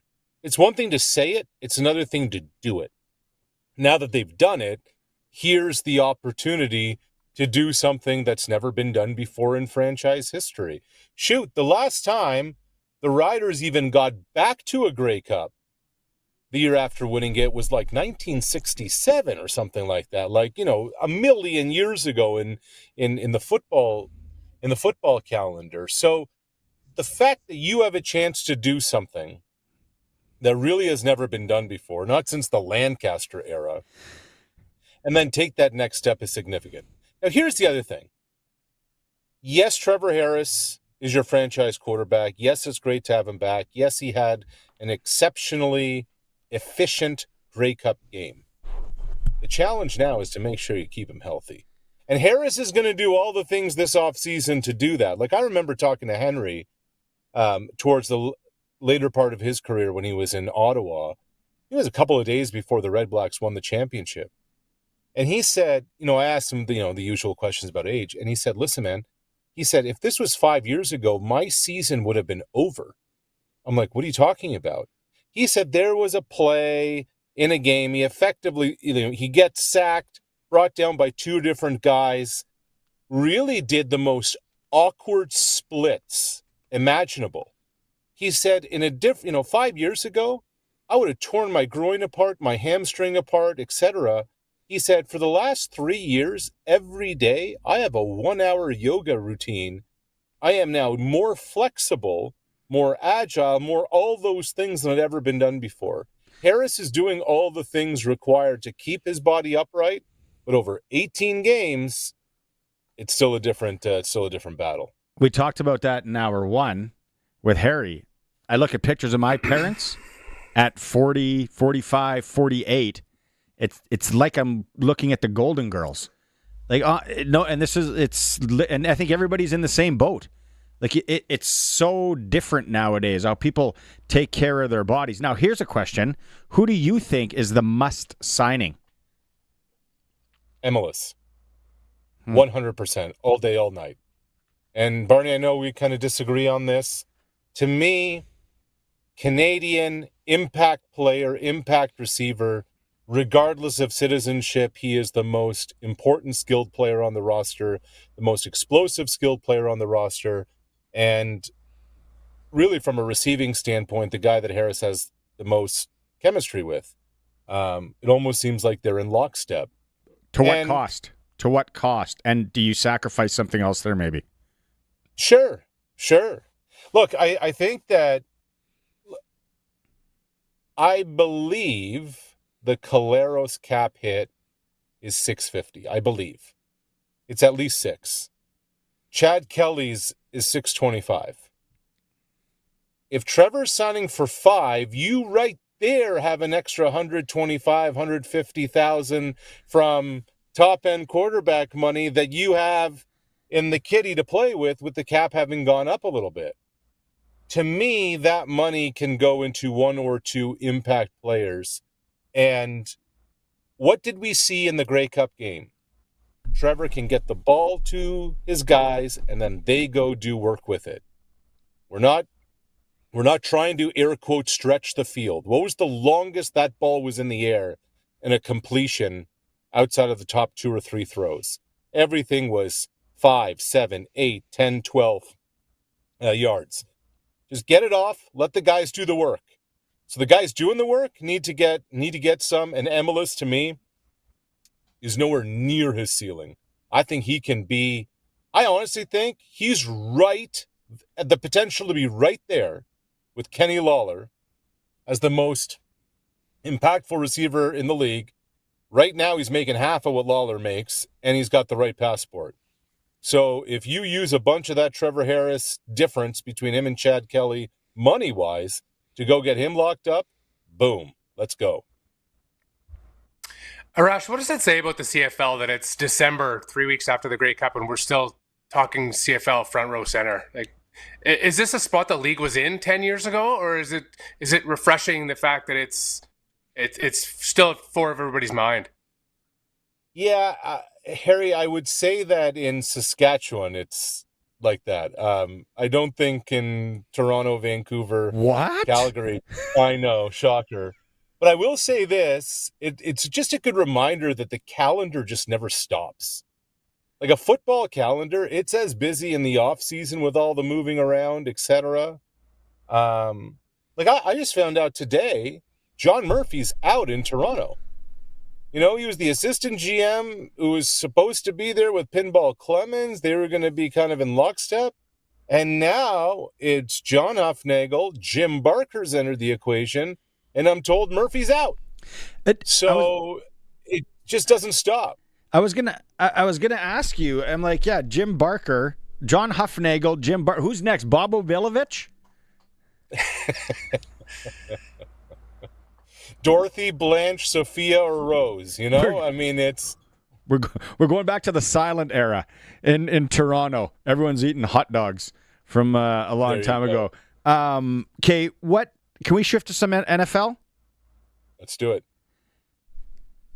My boy, my new boy, Drake May. Sorry, Patriot haters, but we're back.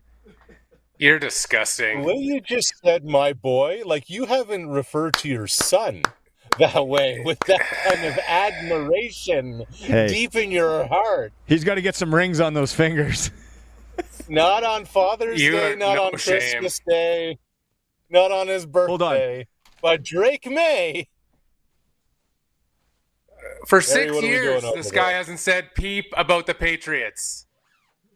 Peep. They're back, and they were supposedly his team. Now, there you go. Now he can't shut up about them. It's ridiculous. You are the definition of a fair weather fan, my friend. I had to ask him. I'm like, hey, you guys see my Patriot coat?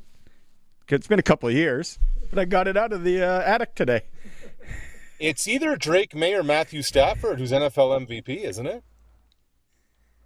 Oh, I mean, it's wild, and it just it's another great reminder of just how important, not even important to a football team, like the lifeblood, the heartbeat of a football team, a quarterback is.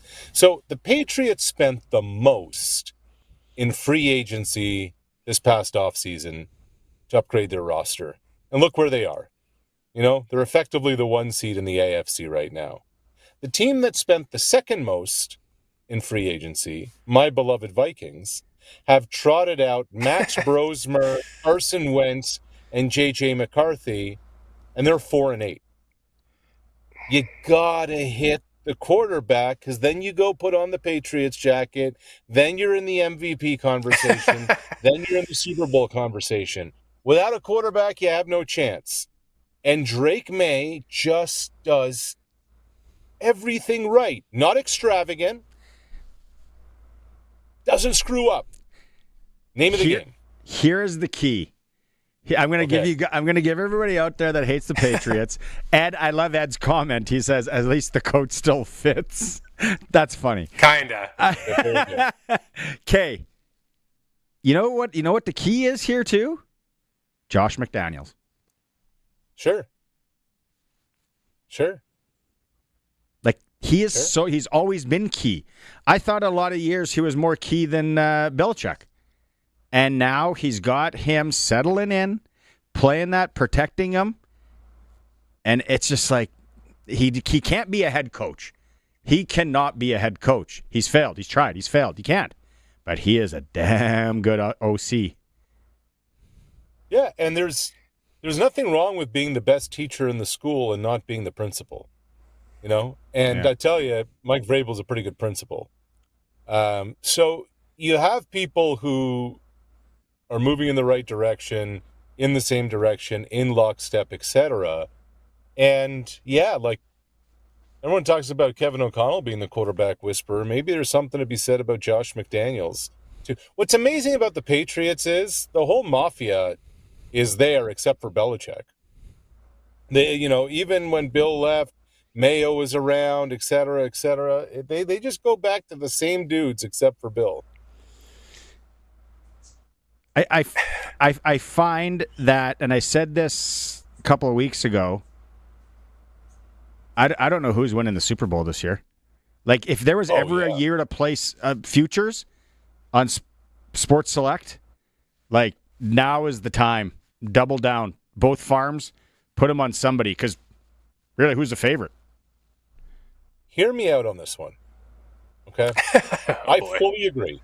I fully agree with what Barney's saying. And to me, the team that gives you a ton of value only 4 weeks ago was 3-5. But the Houston Texans may have the best defense in football. CJ Stroud is back. They've won 4 in a row.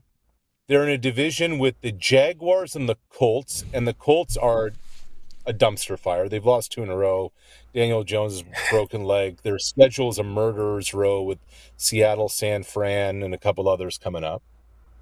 They paid 22-1 to win the AFC right now. It's just value. Like in a conference where there's no runaway favorite, nobody even close. Are you, like, if I just said, are you buying Buffalo right now? Are you buying Pittsburgh? I mean, they look like a disaster, and they're tied for the division lead. Denver hasn't been there before. The Chargers quarterback just had surgery on his hand. It's a wide open AFC right now. And at 22-1, to me, that just screams. So you're saying there's a chance? Would I call that 1 in a million? I heard the Stroud thing last couple of days and Houston, and I was like, how is he going to be outdoors if he has to go into a place like Foxborough? Yeah, but that's where their defense really steps up, Yeah. And so, look, we're not picking the 15-1 Patriots here. I'm saying a team that was 3-5 last year, last month, has a real shot here. Did you watch that? Did you watch that World Cup thing? Harry, he's just pissed I didn't pick the Patriots. That's what's going on. I don't care. Trust me, I've lived this charade. I know this life. No one else pick them. I'm fine. I'm fine over here being on my own little island with my own little Patriot fans, and it's good to be back. It's really good to be back. Did you watch the soccer thing at all? Harry did. It was an absolute debacle. Here you have, like, all you were missing was the IOC to make this the most corrupt production known to mankind. You have FIFA, the Trump administration, and all you were missing was the IOC. Like, spend enough money to host a World Cup, America, and you will get a cream puff pool coming your way. And that's what we were reminded of today. Oh, yeah. All right. What do you got planned this weekend? I'm going to watch some football. I'm going to watch a lot of college football tomorrow. I'll watch a lot of pro football on Sunday. How about you guys? That college football stuff's crazy. Like, Notre Dame doesn't get in. Like, I'm kind of passively following it, and I'm like, speaking of corrupt or politics or just bonkers. Yeah, I don't know. All right, man. Have a good weekend. Appreciate you. All right, boys. Always good. Yeah, go Pats. Arash. Nice job. Arash Madani, Coast to Coast, brought to you by Brian Golly, Smart Investing Solutions. Be smart with your money. Come on. I was kind of there. The Drew Bledsoe days. Yes, but the absence. Where have you been? Where have you been the last 5 years? I know my lane. I've been following, and then now I know what it's like. You got to just be like, you know what? We had our run, but now we're back. Ebbs and flows. Okay, let's come back with a little clutch performer, and then the sprinkle of the day. These World Cup futures on Sports Select changed, and I don't know anything about soccer. There's got to be some value here. We'll come back. We'll chat about that. Harry's with me. Colson's with me. It's for Nelson Holmes on Friday, streaming through our YouTube channel. You can see the coat. Sportscage.com. 620 CKRM is your home to country's greatest hits and the 90s at 9. 1 full hour featuring the biggest hits of the 90s. Garth, Reba, Alan, Shania, George, and so much more. No cassette tape or CDs required, and 90s mullets are optional. 90s at 9 for the town of Wolseley and the voice of Saskatchewan. 620 CKRM. 620 CKRM on location. Back here in Yorkton at the Yorkton Gallagher Center, it's Cody Glyden broadcasting here with the Yorkton Exhibition Cash Lottery. We do have an update here. The 50-50 total right now is $56,330. We're about 69% sold here this afternoon. Now, tickets will come to an end at 6 o'clock tonight. Ticket sales stop at 6 o'clock tonight, and all the draws will be made at 9 o'clock tonight. Now, in years past, they've done the draw on a Monday, but not this time around. No, they decided, hey, you know what? Rather than keep people in suspense over the course of the weekend, why not just make their weekend even more special? So that's why they're doing the draws at 9 o'clock tonight. So you just never know if you've got your ticket into the draw drum. You just might be getting a call at 9:30, 9:45 tonight saying, congratulations, you won one of the prizes, or you won that grand prize of $1,000. There's going to be 26 draws tonight, 25 cash draws, and one 50-50 draw. 1-866-783-4800. 1-866-783-4800. Equities, bonds, yield, PE, ratios, value, growth U.S., Canada, global, emerging, taxes, duration, correlation, economy, GOP, housing, Are you making any sense of this? Don't guess with your money. Call Brian Golly of Smart Investing Solutions at 546-2533. Brian specializes in helping his clients make smart investment decisions. Call 546-2533. Proven by countless farmers, 900 Series fence sprayers set the standard for your crops, and it's available at Nick's Service in Emerald Park. Featuring 370 horsepower, 132-foot boom, 1,580-gallon tank, smart drive 4-wheel steering, and Liquid Logic recirculating boom, the 900 Series fence sprayers are backed by a 3-year, 2,000-hour Gold Star warranty. Leaders drive Fendt. To learn more about making your crops successful, visit Nick's Service today, nickservice.com. Since 1949, Nelson Homes has been providing you one-stop shopping for ready-to-move homes, panelized packages, and on-site builds. Nelson Homes' team of authorized dealers all over Saskatchewan would be happy to help you turn your dream home into a reality. In the Saskatoon area, call Kurt at Canadian Timber Homes or call 1-800-661-6534 for more information. Nelson Homes, trusted quality and service since 1949. When you play Sports Select, you're part of more than the game. You're backing over 12,000 sport, culture, and recreation groups across Saskatchewan funded through Sask Lotteries. So go ahead, make your picks at sportselect.com, generate your QR code, and lock in your bet at your local Lotto Spot retailer. Every play is 100% legal, and every ticket supports your community. Sports Select. When you're ready to play, bet on the original. Must be 18 plus. Please play responsibly. The Sportscage Clutch Performer for Nick's Service in Emerald Park. Your local Massey Ferguson Challenger, Rogator, Gleaner, and Fendt dealer. Call 781-1077. All right, Clutch Performer time here. I don't know, around the horn, Harry, I don't know if you got one, but Colson, you can lead us off. Sure. Give me 1 second to pull it up again. In the PWHL, Gwyneth Phillips had a huge save in overtime. Can go to the audio. Oh, paddle. Yeah. That's the old paddle save. Out of nowhere comes the... Oh. Yeah. That was going in. That's a nice. Harry, do you have one? I'm going to give it to Wayne Gretzky for drawing the ire of all of Canada today once again for his participation in the sham FIFA draw. Amazing. Wayne keeps finding new ways to alienate himself to the general public in Canada. And today was another giant step forward in that. Yeah. Congratulations. Super Wayne. Clutch by Wayne. Super clutch. I'll go to the NHL last night. Matthew Nyes, Toronto Maple Leafs. If you're watching the stream, if not, I'll paint the picture. He blows by the D-man on the right side, falls down to his knees, brings back stuff, fights off the defenseman like he's a Adam defender, and then puts it in. Guy's a player. It's too bad he's on the Leafs. Leafs win 5-1. Matthew Nyes is mine. Clutch performers for Nick Service in Emerald Park, your local Massey Ferguson, Challenger, Rogator, Gleaner, and Fent dealer. Okay, talked about this. Sprinkle of the day for Sports Select. So when I looked, and I'm almost positive here, not for sure, but when I looked this morning before things were announced, and you can go to sportselect.com, and I mentioned this before, you can bet on futures.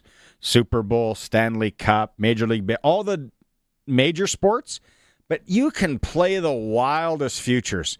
Like you got soccer leagues that I don't even know if are on this planet you can play futures on. Canada this morning was 225 to win the World Cup. That's a long shot. Then about an hour ago, they were 229, and now they're 226. So things are fluctuating, but 226 is pretty long. Now, again, I'm no soccer expert or football, but there's got to be some value here because the front runners are Spain, England, Brazil, and Argentina, France, and then things from there like Portugal, 11-1. Germany, 12-1. Ooh, the Germans. Netherlands, 1950. Norway, where no one pays tax and they're all rich, 24-1. So I think there's really good value here. And then Canada's still going to, what is it, Italy? Like where are the Italians? Because they got to play their way in. The Italians aren't 31. Even in the tournament, and they're sitting at 31. Yeah. What about Bosnia-Herzegovina? What if they get in somehow? Like, there are some places here. Northern Ireland, Uzbekistan, Camp Verde. I think I went to Meilong there once. Tunisia. I can't find Bosnia-Herzegovina. They don't have it on the list. What kind of respect are we giving them? Anyway. Futures, sportselect.com. Futures on everything. You can go there now, click it, QR code, boom, take it to your Lotto Spot retailer. They scan it, and you're good to go. Or you can go in and fill it out as well. Must be 18 plus to play. Bet on the original. When you're ready to play, cash in hand. Sports Select must be 18 plus to play, like I said, and play responsibly as well. Okay, break here. Trevor Harris signs yesterday. Tommy Stevens signs with the Riders today. So much more to get to, and we have some audio to play. But when we come back from this break, Harry's going to take a break. In the studio, we are going to sample some holiday, what is it called? Spirits. Holiday festive spirits with our friends from Last Mountain Distillery. Stay tuned. If you're not on the stream, sportscage.com and our YouTube channel, now's the time to go on. We're streaming there. We'll be right back. The Black Friday Monster Sale has been carried over at Extreme Hockey and Sport. Composite hockey sticks starting at just $50. Select skates up to 50% off. Gloves, protection, and helmets up to 40% off. Huge savings on Yeti. Baseball gear is 25 to 45% off, and goalie pads, blockers, and gloves starting at 25 and up to 40% off. Plus, all apparel is 25 to 40% off. It's the Monster Sale you can't afford to miss. Extreme Hockey and Sport, 1425 McIntyre Street, conveniently located at the Cooperator Center and online at extremehockey.net. 620 CKRM on location. Well, we're broadcasting from the home of the Yorkton Terriers. That would be the Gallagher Center here. Boy, they've got all kinds of things in this incredible facility, including a wave pool here, a hot tub swimming pool. They've got a walking track. They've also got a indoor soccer pitch, and so much more. Lots of banquet space. And, of course, the Yorkton Exhibition Office, where all the draws are going to be made tonight for the Yorkton Exhibition Cash Lottery. 14 draws of $1,000, 10 draws of $500. If your name gets picked in any of those draws, well, you win that cash prize, and then it goes right back in to try and win more money, and ultimately that grand prize of $100,000, which right about now, with everything that's going on, wouldn't that be nice, with the rising cost of living, the cost of food, the Christmas shopping right about now? Boy, $100,000 would just be incredible. Grab your tickets online, YorktonExhibition.com. That's YorktonExhibition.com, or 1-866-783-4800. Since 1949, Nelson Homes has been providing you one-stop shopping for ready-to-move homes, panelized packages, and on-site builds. Nelson Homes' team of authorized dealers all over Saskatchewan would be happy to help you turn your dream home into a reality. In the Saskatoon area, call Kurt at Canadian Timber Homes or call 1-800-661-6534 for more information. Nelson Homes, trusted quality and service since 1949. It's home reno season, and with that Regina wind chill, you're better off renovating than relocating. Stay productive with a little help from Freeze Tallman. From drywall and molding to installation and interior doors, they've got everything you need to renovate your space. Freeze Tallman's delivery team can also deliver right to your home if you live in Regina, Fort Capel, or anywhere in southern Saskatchewan. Freeze Tallman's got you covered this reno season. Visit freezetallman.com or see them in Regina or Fort Capel. Freeze Tallman. Let's get you building. Back to our regular spot, Pump Jacks Cathedral. I thought Pump Jacks was a kind of boot polish till last month. What are you getting? Kerwin's crispy ribs and a cold pint of local craft. Crispy, meaty, beautiful. You had me at meaty. Plus, we got live music on the weekends, big screens. This place is basically my second marriage. And way cheaper than the first. On the corner of Albert and 13th, Pump Jack's Cathedral Saloon and Steakhouse. Come early, stay late. The place where friends meet. Sportscage continues. You can watch our live stream at sportscage.com, on our YouTube channel, and always on the radio. Saskatchewan's voice for local sports. 620 CKRM. Welcome back to the Sports Cage on this Friday for Nelson Homes. Fun little segment we're going to do here leading up to the holidays.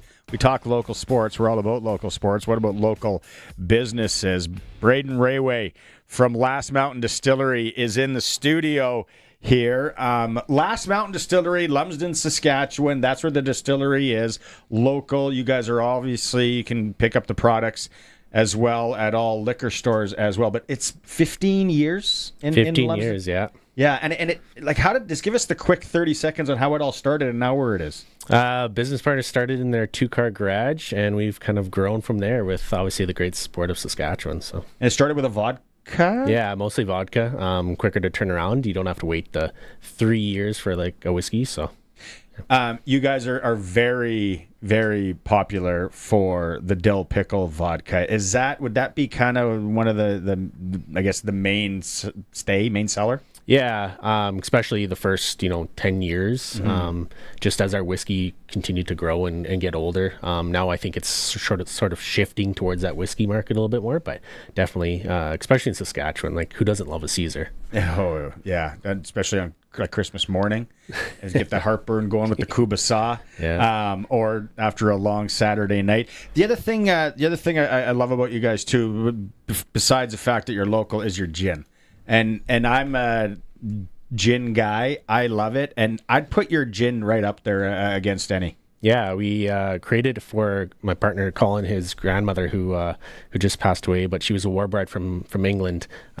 She had her gin and soda every night, and she was kind of the standard for us. So when we were producing it or starting to test it out, we had to get it approved by Granny to make sure it fit that kind of standard of her. So, okay, something new here today. So what are we sampling here? Yeah, we have our pre-mixed old fashioned here. So we take our 4-year-old wheat whiskey, we make our own bitters in house, and we kind of pre-make that cocktail for you, so you're not having to do that at a party or your Christmas gathering or anything like that.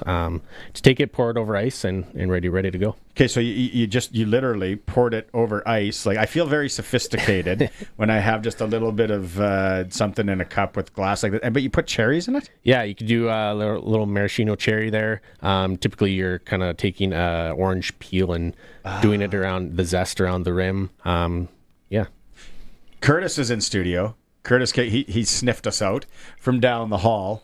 Producer extraordinary. You've never had an old fashioned. Why don't you give it? Are you a whiskey guy? Not a huge whiskey guy. Like, I think the first time I ever had whiskey was they did the whiskey night at the Connexus, and I just popped my cherry there and tried a bunch of different kinds. Okay. But yeah, never had an old fashioned in my entire life. I've tried an old. I'm not gonna lie. The last time I had an old fashioned, I was like, whoa! I felt like a 12-year-old Barney. But let's give it a shot here, Curtis. This is the Last Mountain old fashioned with a little cherry. You're supposed to sip this, right? Yeah. Like, not guzzle it. No. Well, I mean, if you want to get after, but. Oh, that's way better than the last time. The last one, I don't know if it was in somebody's garage. Maybe. Yeah. That cherry, man, makes and it like nice. You can make so many different varieties of an old fashioned too. All depends on kind of that bitters and that whiskey you're using. So old fashioned's kind of taken off, right? It's like the thing. It's like ooh, an old fashioned. That you got the big show of kind of smoking an old fashioned now and make it a big production. And that I'm not even just saying. I'm going to have some more when we go to break here. So that was really good, Curtis. It was good. Yeah, I enjoyed it. We get lots of whiskey people that say they're not, people that say they're not whiskey people that really enjoy it. So. Okay, before we tease next week and what's coming up, what else you got? Brought this box in? Yeah, we brought our cool little advent calendar that we've done this year. We kept getting asked to do it every year, so we finally launched it. It's got 12 different spirits in it. So you can get a chance to taste a whole variety of different things. The gin's in there. Oh yeah, absolutely. What a great idea! And these are only available at the distillery? Yeah, we have a few. We have about a dozen or so left at the distillery this weekend, and we have our big shopping day. So I'd imagine they'd all sell out this weekend. I'm in town tomorrow, so I'm coming by. What a great gift idea! 12 days. If you're watching the stream, there it is. Advent calendar with booze. All right. What do we? And you said so. Shopping days. This starting or tonight or tomorrow? Saturday, 12 to 4. Okay. We have a bunch of local vendors, cocktails, some food, music. Pretty much a one-stop shop for your Christmas holidays. There you go. Tomorrow in Lumsden. What can you tease us for next week? What are we doing? I'm not sure what we're going to do next week. I know what we're doing in a couple weeks when I'm back, but next week it'll be a surprise, I guess. Braden Rayway from Last Mountain Distillery. Thanks for coming in. Yeah, thanks for having me. Old fashioned available at the distillery and pretty much every retailer around the province too. There you go. Shopping local. Think about them. Perfect. Stocking stuffer, maybe gift exchange. Last Mountain Distillery. Quick break here. We'll come back. It is the Sports Cage on the home of local spirits. 620 CKRM. Regina Pats Hockey. Partial breakaway, right side stops. He scores! Then at Dunlop Ford, Regina Pats Hockey is back on your official voice of the Pats. 620 CKRM. Tune into Puck Drop tonight at 7 when the Brandon Wheat Kings take on the Regina Pats at the Brandt Center. Game day tickets are available now from the Pats box office. Don't miss a minute of the action. Listen on air or online at 620CKRM.com. Regina Pats Hockey. 620 CKRM on location.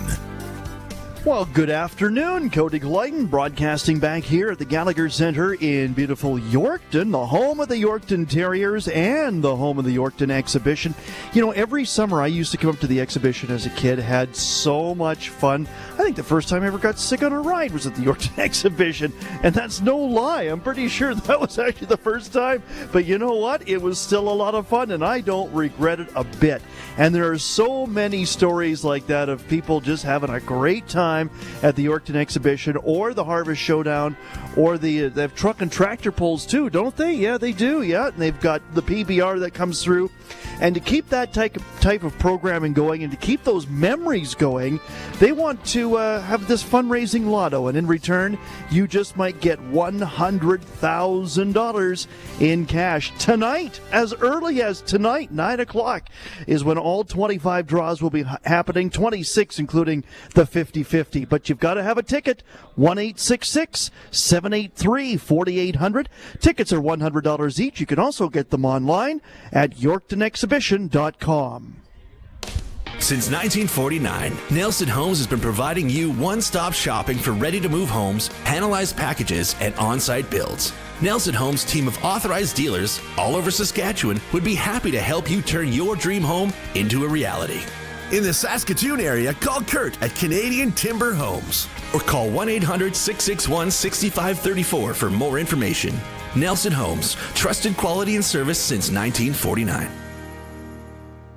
If your garage door is running a little rough, you don't need to be talked into something that you don't need. Sir, what you need is the new gigantic-esque, voluminous, astronomical, ginormous, gargantuan, exquisite air garage. Just call Busy Bee Doors, the local experts who have been in business for many, many doors. They can fix or replace any commercial or garage door. Wait. With me, you get a little garage door keychain, please. Busy Bee Doors, the garage door specialists. The 620 CKRM Country Corner is brought to you by Glasses TV, your SaskTel authorized dealer, and Foster's Audio Video in Carlisle. Get the newest cell phone today with an amazing SaskTel rate plan. Take in the State of Real Estate Conference Tuesday, December 9th at Prairieland Park in Saskatoon. A chance to connect with industry leaders, learn about the latest real estate trends, and network. More details at SaskatchewanRealtorsAssociation.ca. Celebrate the holiday season and enjoy Christmas with Johnny Reed, Thursday, December 11th at the Connexus Arts Center. Showtime 7:30. Get your tickets before they're all gone at connexusartscenter.ca. The holiday season's here and Skip's serving up cozy vibes at the CPKC Holiday Train, Saturday, December 20th. Skip the Dishes will be on site with free hot chocolate and Skip vouchers, 6 to 6:30 p.m. at the Mosaic Stadium parking lot, North Railway Street. And the Yorkton Lions Club presents Legacy Co-op Wonders of Winter. Drive through a sparkling, festive world of lights. On the go until January 5th, 5 p.m. to 10 p.m. daily at the Yorkton City Campground. YorktonLionsClub.ca. For more information, visit 620CKRM.com. It's time for the Sports Ticker, brought to you by Extreme Hockey and Sports, Regina's locally owned one-stop hockey shop. Now with a price match guarantee. 1425 McIntyre Street. Trevor Harris signs yesterday. Tommy Stevens signs today with the Riders, but it's a 2-year deal. We got Stevens back in the fold. Western Hockey League tonight at the Brandt Center and here on 620 CKRM starting at 6:30, the pregame show. Brandon, they're in town to take on the Pats. Medicine Hat's in Moose Jaw. Prince Albert travels into Calgary, and Swift Current continues their long road trip in Spokane. SJHL tonight, Nipawin hosting Flin Flon. That Benny Walchuk said that's his game of the week right there, a little home-and-home action. LaRange is in Warman. Melfort welcomes the Moneymen from Melville. Yorkton's in Kindo. And Estevan takes on the Battlefords. Prairie Junior Hockey League, the Moosomin Steelhawks welcoming the Regina Silver Foxes. National Hockey League, Canadian teams. Winnipeg's home to the Buffalo Sabres, and Vancouver hosting the Utah Mammoth. At the Canadian Senior Curling Championships, it was Bruce Cordy 6-3 over Quebec earlier today. Amber Holland's on the ice right now against Nova Scotia. The Mystery Minis are in. 30% off Black Friday sales. Sticks. So many deals at Extreme Hockey right now. They're local, they support local, and they're home of the price match guarantee. Extreme Hockey and Sport, an umbrella marketing sponsor of the ticker. All right, back, Harry, to you. We were talking about Trevor Harris earlier, and he had his press conference today. People are just tuning in. We kind of said, like, I don't think Trevor Harris has ever been immature. He just seems like the mature guy in the room, on the trip, in the class, whatever. The one question he talked about today, and I thought is interesting that he talked about the off season being hard. I put a lot into this game, and I put a lot into seasons. I don't think so one of these days over a glass of milk, you and I can kind of talk about what I do in the off seasons, the meetings that I have with my trainers. I go through a nutrition protocol. I review my film from the previous year, and I, pin down things that I can work on and be better at. And I develop a plan with my trainer to attack those weaknesses, but also keep strengthening the strengths. And I go through a very, very rigorous protocol of doing those things, and I put a lot into this. And so my off seasons are what will probably retire me before the in season stuff, because it's pretty exhausting. But on the drive home, I kind of talked to AJ a little bit. My wife had sent me a really long text message about how happy she is in Regina and how much she loves being there, and how happy it makes her to see me happy at my work. And so I just feel like it's one of those things where, like, this is kind of a no brainer, but let's just make sure the motivation's there, and the drive is there, and it is. So why not? Let's go. You're a huge workout guy, right? Yeah. Like when you hear that, it all makes sense? Definitely, 100%. I also, as a Rider fan, I would imagine they would get excited. The one clip that he said in there that wasn't in that clip, where he said he would be surprised if he wasn't better this year than he was last year, which is a very strong statement to make. And it also just shows you his dedication. And when he talks about that stuff, I believe him.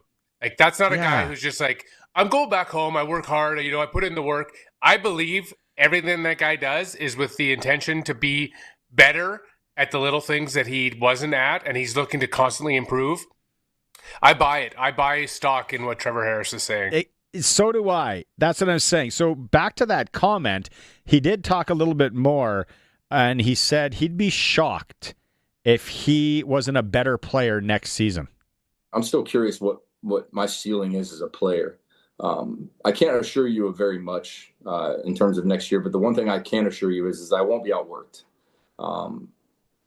I'd be shocked if I'm not a better player next year than I am this year. And I know a lot of people kind of roll their eyes at that or kind of doubt, when I say these things. But I remember saying this stuff to you guys last year, and, like, oh, he's going to be 39. I can promise you that I will be a better football player next year. I wouldn't come back if I thought I was going to plateau or I'd hit my ceiling. And so I'm still kind of curious of how high of a level I can play at. And I'm still curious of how high a level we can take this in Regina. And, I think when you have kind of, the right cards in your hand, for you to just play one and be able to possibly have the same cards in your hands and go play it again, why wouldn't you? And why wouldn't you be able to play them better if you have more experience and you've got guys together? And so, I'm just kind of curious as to what our ceiling is in Saskatchewan and why not.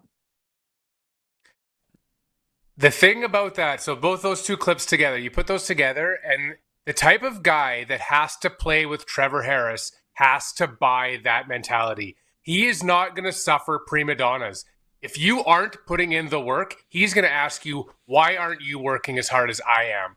And so guys who have pride will say to themselves, geez, that's how hard he's working. I have to work that hard as well, or harder, because he is not going to tolerate guys that are going to come in and just half-ass it.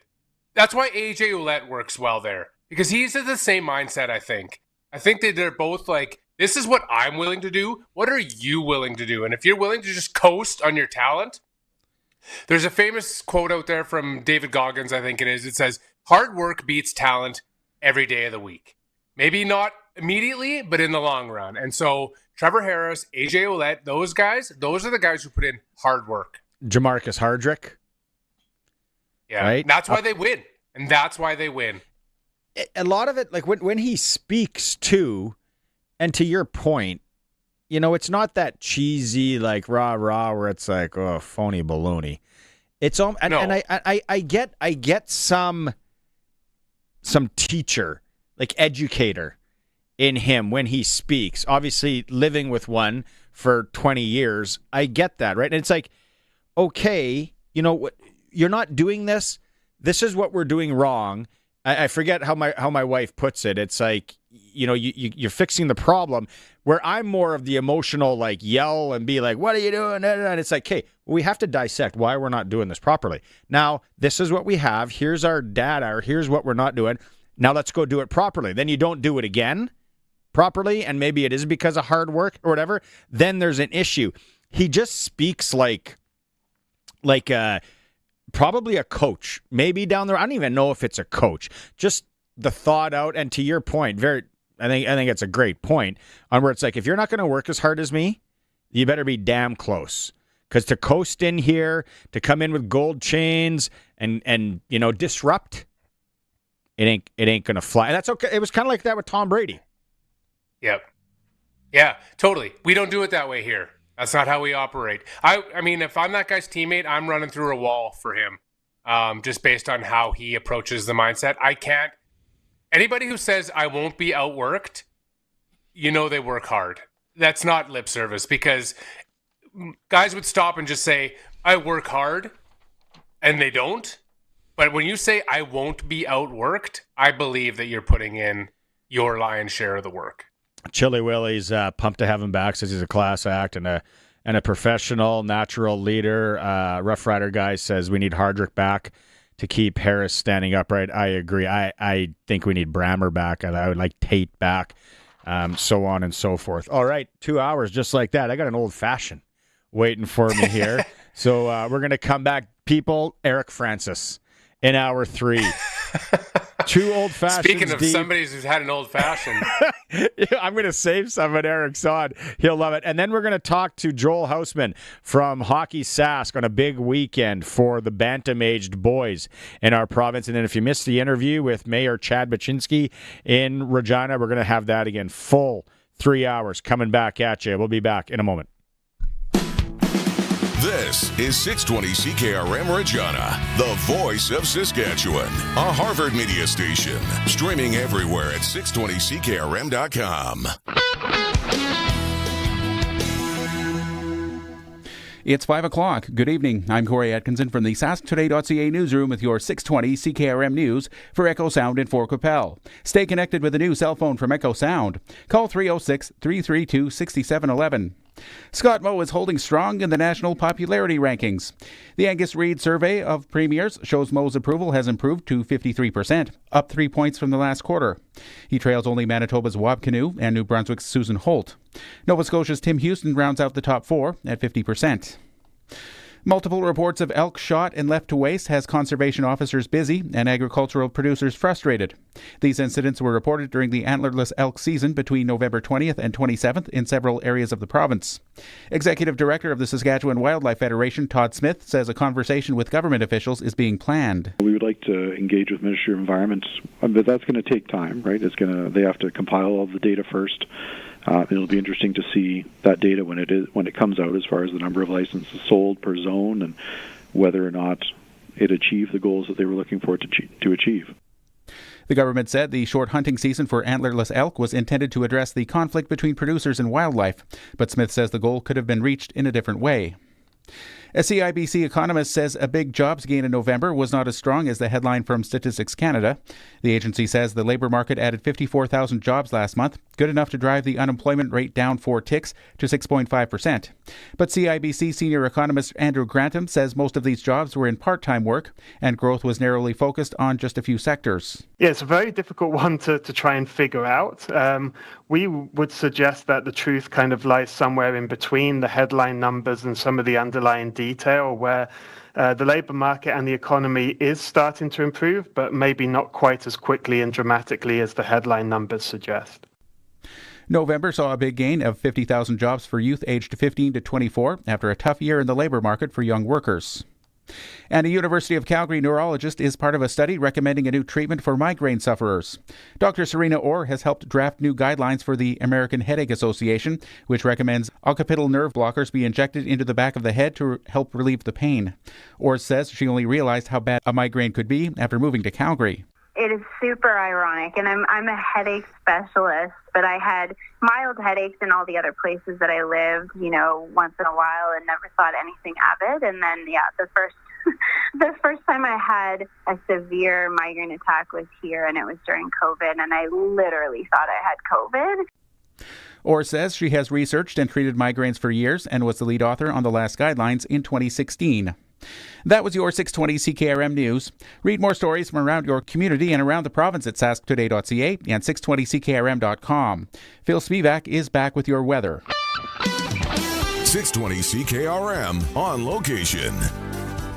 Well, good afternoon. It's Cody Glyden back here at the Gallagher Center for the Yorkton Exhibition Cash Lottery. Now, the 50-50 take-home is $28,165. It is continuing to grow as the day moves along here. But you know what? We've got less than an hour to get your ticket. That means I have been here for 47 hours telling you to get your ticket, all right, because we're coming up on the 48th hour here. So, yes, grab your ticket here for the Yorkton Exhibition Cash Lottery. We're 69% sold, and that's a good thing for you as a ticket buyer because that drastically improves your odds of walking away with the grand prize of $100,000 or any of the other amazing prizes, which is 10 draws of $500, 14 prizes of $1,000, and of course that 50-50. All the draws are happening tonight, 9 o'clock, but this hour, this is the last hour you have to call 1-866-783-4800, 1-866-783-4800. This holiday season, in the red corner, weighing in at jolly and unstoppable, it's Santa Claus. Santa's laying the smackdown on slow internet and bad cell coverage. Because at Echo Sound, your SaskTel authorized dealer, the deals are off the ropes. Get the latest cell phone, SaskTel MaxStream, and lightning fast internet that'll make your holidays legendary. So tag in the pros at Echo Sound, your SaskTel authorized dealer in Fort Qu'Appelle. EchoSound.ca. Brought to you by Line X Regina, Serious Protection Killer Lux, 1865 McCarra Street. Croft Electric, 27 years of trusted, reliable home, farm, and commercial service for all electrical needs. CroftElectric.com and on all socials. And minus 21 is the low tonight, mostly cloudy sky. Now we're quiet through tonight, through tomorrow. That cloud cover begins to thin out. We're still mostly cloudy, but the overcast thins, and through tomorrow, at least some sun. Might for a little while get partly to mostly sunny, but we're sort of in between two batches of cloud cover, and when you have one leaving and one moving right back in, tough to say how much is going to linger a little bit, so we'll say at least some sunshine. That way, if we get a little period of bright sun, nobody really hates me more than normal. Minus 16 is the high tomorrow, light wind. Cloud cover increases Saturday night into Sunday. Just see a light snow, a little bit of flurry, scattered flurry type precipitation Saturday night. That's insignificant. The steadier light snow comes in through Sunday, and there could be some light accumulation. A couple of centimeters are possible Sunday afternoon. Temperature rises from minus 18 Saturday night up to minus 11 on Sunday. The accumulating snow winds down, and we clear out on Monday. In fact, we warm up. This is a warm air mass pushing in. We'll be up to minus 4 on Monday. Same on Tuesday. But another round of snow, and with things moving around, as you suspect, after going up, and we head back down into midweek. With your 620 CKRM weather forecast, I'm Precision Weather meteorologist Phil Spivak. For 40 years, the team from Line X Regina has been protecting vehicles across Saskatchewan, and we're changing with the times. 3 generations of our family have protected your vehicles. Our business has evolved, and we're not stopping now. The next generation is here. Same family, same commitment, ready for the next generation of truck beds, rocker panels, trailers, bumpers, and running boards in all kinds of colors. Line X Regina, 1865 McCarra Street, the next generation of protective coatings. Dan from Croft Electric talks about why electrical work on the farm should be left to the professionals. Focus on what you're good at. You're a good farmer, whether it's a grain farmer, it's a rancher, whatever it is, you focus on that. Let us take the electrical off your plate. Let us do it right, do it once, and we'll always be here when you need us in a pinch. And that way you have that peace of mind so you can sleep at night and not worry about electrical. Just worry about your farm. Do it right, do it once. CroftElectric.com. Broadcasting from Century Studios in downtown Regina, Harvard Media presents The Sportscage, where Saskatchewan comes to talk local sports. Brought to you by Nelson Homes, supplying home packages and RTMs for over 65 years. Be part of the show. Call 1-866-767-0620 or text 306-936-6262. The Sports Cage. Streaming at sportscage.com, our YouTube channel, and on the radio at 620 CKRM. Friday, Sports Cage. Harry's with me. Hey. Colson's in the pocket. We're celebrating the Riders signing 2 years of Tommy Stevens. Hopefully get Tommy Stevens on the show next week on the heels of Trevor Harris yesterday talking about the World Cup. We had Lee Kormish on. If you missed any of it in podcast form, you can go back and listen to it or watch it on YouTube. We talked about the World Cup debacle. Harry, you said it was one of the worst things you watched on TV in a while.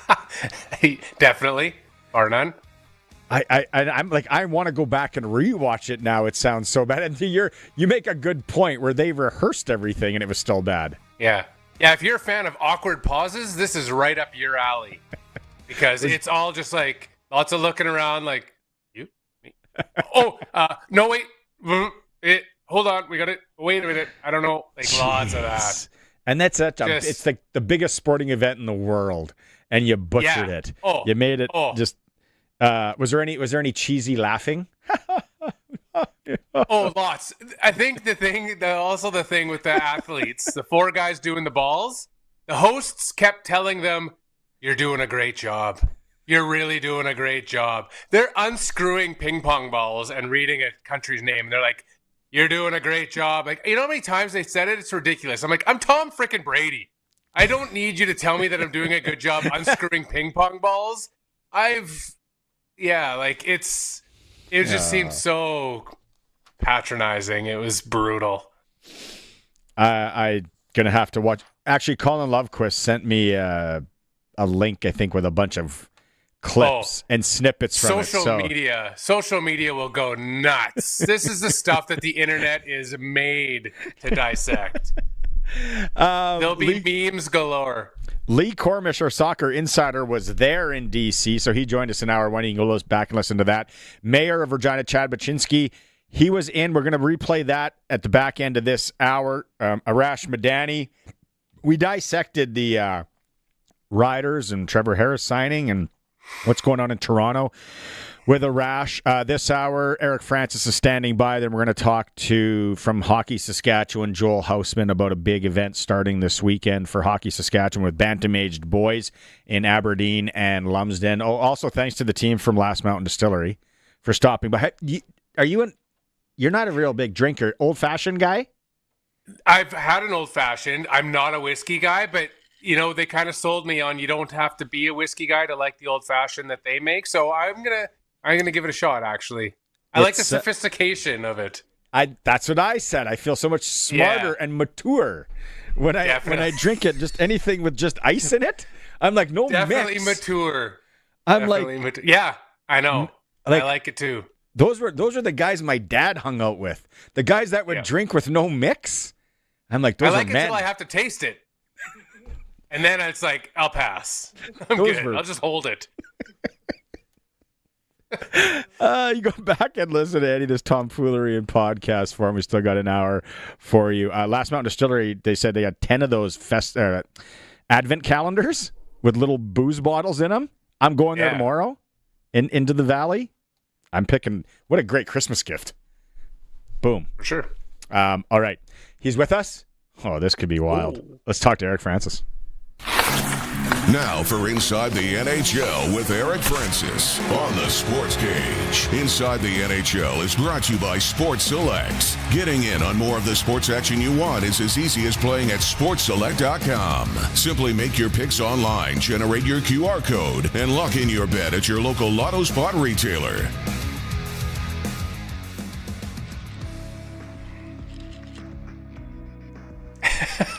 Sophistication, my friend. Sophistication.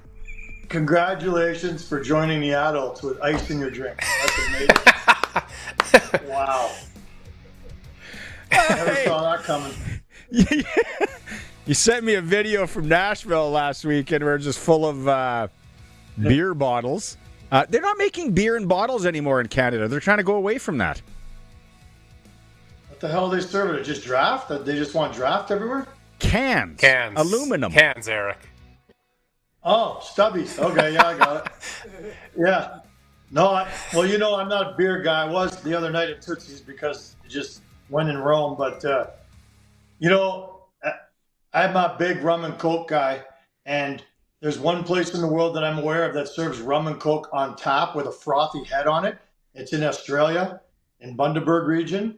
And I can't understand why the rest of the world can't figure out how to take the world's greatest drink and put it on tap with a nice frothy head. Why are they the only ones? It's amazing to me. Yeah. Well, once you get on that, Calgary's a big city. You'd set up a little untapped cart. market. Sign a little cart, drive around downtown. I could do that. Like Dickie What a D. side hustle.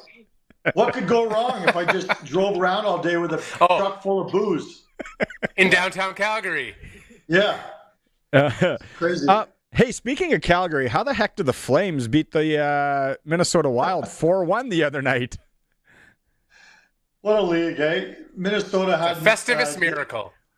Yeah, they hadn't lost a regulation game in 12 outings, and they go and lose, like they get thumped by the Calgary Flames. It was pretty incredible. I mean, it's pretty obvious at this point the Flames are one of the Stanley Cup favorites. Yeah, you know what? When the Calgary Flames play their game, the one that they played last year that almost got them in the playoffs, they're not a bad team. We just haven't seen it much this year. They managed to throw it all together last night, and they had a hungry Dustin Wolf who sat for 8 days and was kind of chomping at the bit to kind of get back in there and prove he's the guy. And all that combined to them beating the pants off of Minnesota. Did not see that coming, got to be honest. They're going to be buyers now. The Flames are buyers. You heard it here. You heard it here first. No, but you know what's weird, and we didn't talk about this, but I've heard it a few times now that there's like almost 3 trade deadlines this year because there's the freezes, right? There's like an Olympic freeze. There's another freeze, so teams can't do trading. So the trades this year are going to be really interesting on when they come down, and they could come earlier than usual. Yeah, they could. There's a Christmas freeze as well. And Christmas freeze. That's a possibility. It's always that age-old debate, right? When you know you're a seller. And look, the Calgary Flames are still playing the game. That they're still in it. And Lord knows they woke up this morning, they're only 5 points out of a playoff spot, which is ridiculous. But you still got eight teams ahead of you in your conference. So whatever the number is, it's just not. We played that game in Calgary for 30 years. I know it well. If you squint hard enough and you think, well, if they win 6 in a row, and these two teams go on a bit of a slide, then suddenly they're only 2 points out with 40 games to go. Like, I've seen it all. Anyway, the point is when you're going to be a seller, and the Calgary Flames know they're going to be massive sellers this year. The debate is, do you sell early, get a jump on the market and help establish prices, or do you wait and see what the prices are and hope that you can hold on to someone who everybody wants and there's only one guy available and everybody wants him? The Calgary Flames are going to be playing that game for the next 3 months. So I'm interested to see when and how they sell and how much they sell for and who they sell. A lot of ballyhoo talk last week about that arena in Milan. Is it going to be ready? Is it going to be operational? Are they going to have ice? And are the pros going to go if they don't have ice? And what's going to happen? What's the latest there? The latest, I'm hearing the same thing you are. It's 4 or 5 feet smaller than normal. And, I just can't understand why they wouldn't go move the tournament to Turin. If the rink's not ready, then move it to Turin. It's only a couple hours down the road. They hosted an Olympics before. Like, what's the problem? I really am stuck on the fact that they say there is no plan B. Like, I know my son's been in hockey tournaments where they've been arranged spur of the moment, and they pull them off just fine with mini sticks and the boys at the bar and everything. So I think they could still salvage it. I'm still convinced the Olympics will go on. I'm convinced it will go on at the proper venue. The smaller rink, start the debate on what that means. Like, do you start picking your team based a little bit more on a smaller ice surface? And what does that even mean? Do you want bigger bruisers? Do you want speedier guys? I mean, we talked about this the other day, but it's like, I don't know. It's just a lot to get your head around. At the end of the day, just don't overthink it. Pick the best team possible and go down there and deal with it like every other team does. The Bill Daly comments and whatever with the PA saying if it's not ready, we're not going.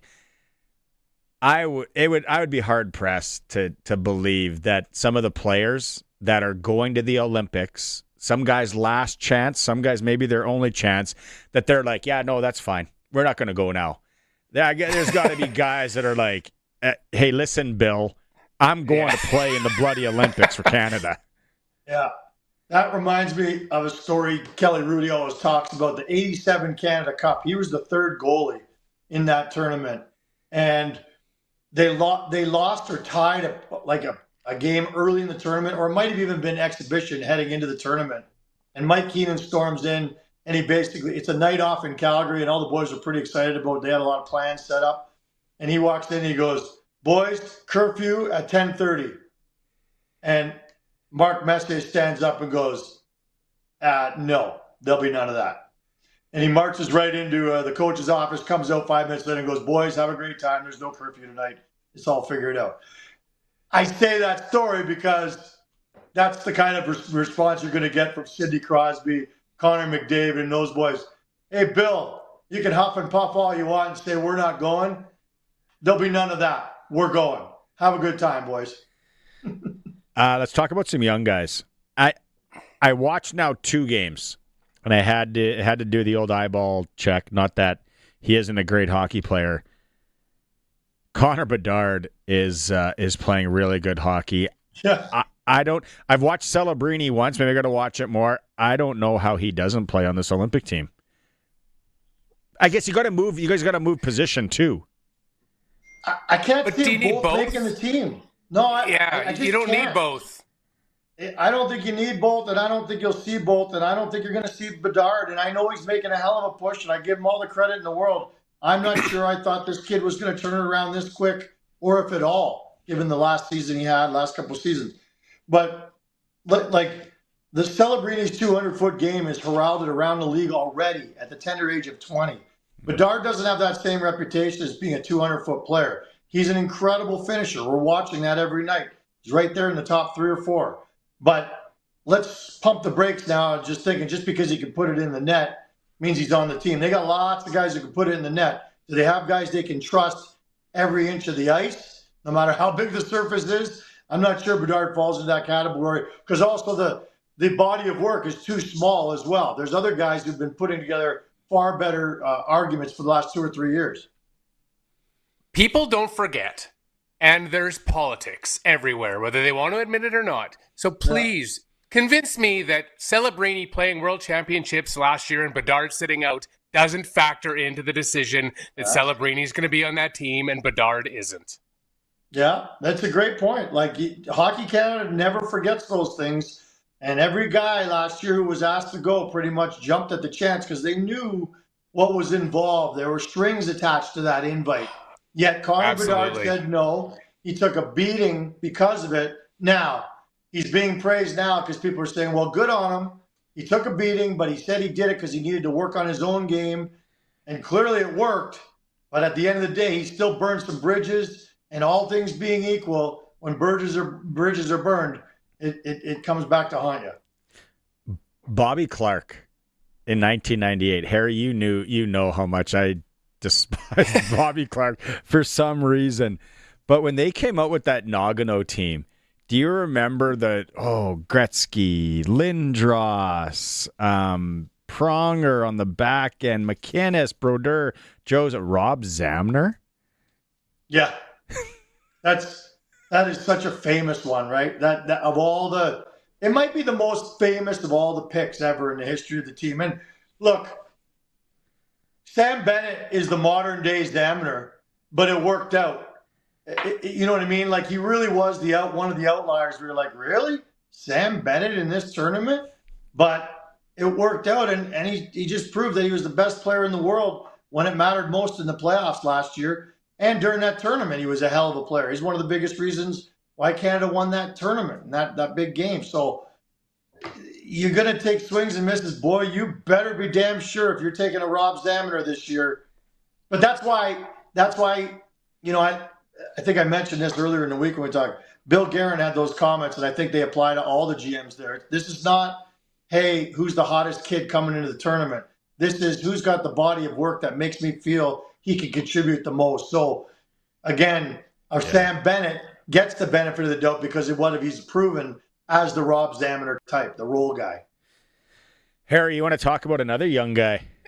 Yeah, speaking of guys that go off the grid. So I'm a stats guy, but I also, even more so, I'm a stats behind the stats guy. So with this Morgan Geekie story, I can't get enough of because in the NHL history, 50 goals is the elite. 1% of guys that have played in the NHL have scored 50 goals.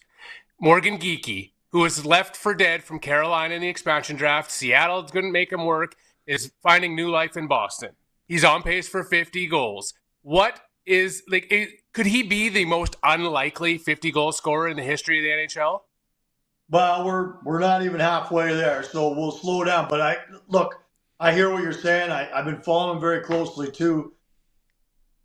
From now to I think mid-season last year, he's the highest scoring player in the National Hockey League goals-wise. Yeah. Even just take away what he's done this year with his 21 goals or 22 or whatever he's at now. The last 30 games last season, I think he was the highest scoring player in the National Hockey League. And I chalked it up to, look, Boston made some trades. They decided to, they got rid of Marchand. And then they had a new top line, and they were putting Pasternak with Geekie and giving Geekie this great opportunity. I think his career high was 17 goals before that. And he went on this incredible role, and I just chalked it up to Pasternak. Guess who's not in the lineup right now? Pasternak. Yeah. Filling in for Pasternak on the line is a kid who's undrafted, basically a raw rookie in the National Hockey League, and Geekie went and got another 2 last night. Like, this kid just continues to do it. Now, let's not get silly. I've heard people talk and go, hey, can he be on Team Canada? Everybody's slow down, okay? Yeah, but sure. But I will say, it's funny, Barney, you'd said like the eye test, and it's so key. Sometimes these guys, we watch around the league and we just see their stats. We don't watch games in Carolina and Florida with regularity. But Connor Geekie, his brother, is one of those guys who, when I saw him play last year, I was like, oh my God, that kid is so talented. I can't believe it. And Connor Geekie hasn't been able to break through at all.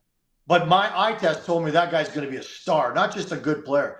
Morgan's got similar skill and all the size in the world. It's cool to watch. It really is. And it shocks me every night because they don't have much talent around him yet. He's doing it. Okay, we got about a minute left here. I want to go unfortunate. Tyler Seguin is out. Stars are a good hockey team. Who are the Stars going to look at maybe to try and fill that void? Is it a call to Calgary for maybe a Kadri? Oh, for sure they'll call Calgary. I'm not saying that they'll be able to pry him out of here. Or, I think it's incumbent on Kadri to say he wants out before anything's possible. He doesn't have a no-trade clause, so if the Flames get the right offer, I can tell you that pretty much everyone on this roster is available if the right offer comes along. But they're going to put that offer so high because he is their best player right now and one of their leaders. So, look, Jim Nill will call every team in the league to find out who's his best option and what his options are because he's a horse trader. That guy knows his window is open right now, and he's got to do something to replace Tyler Seguin. So, yeah, Kadri will be a phone call, but so will every other top guy on the market at the deadline. Because Jim Nill is always one of the most active guys every year, and he always adds a huge impact name. And don't be surprised if he does it again.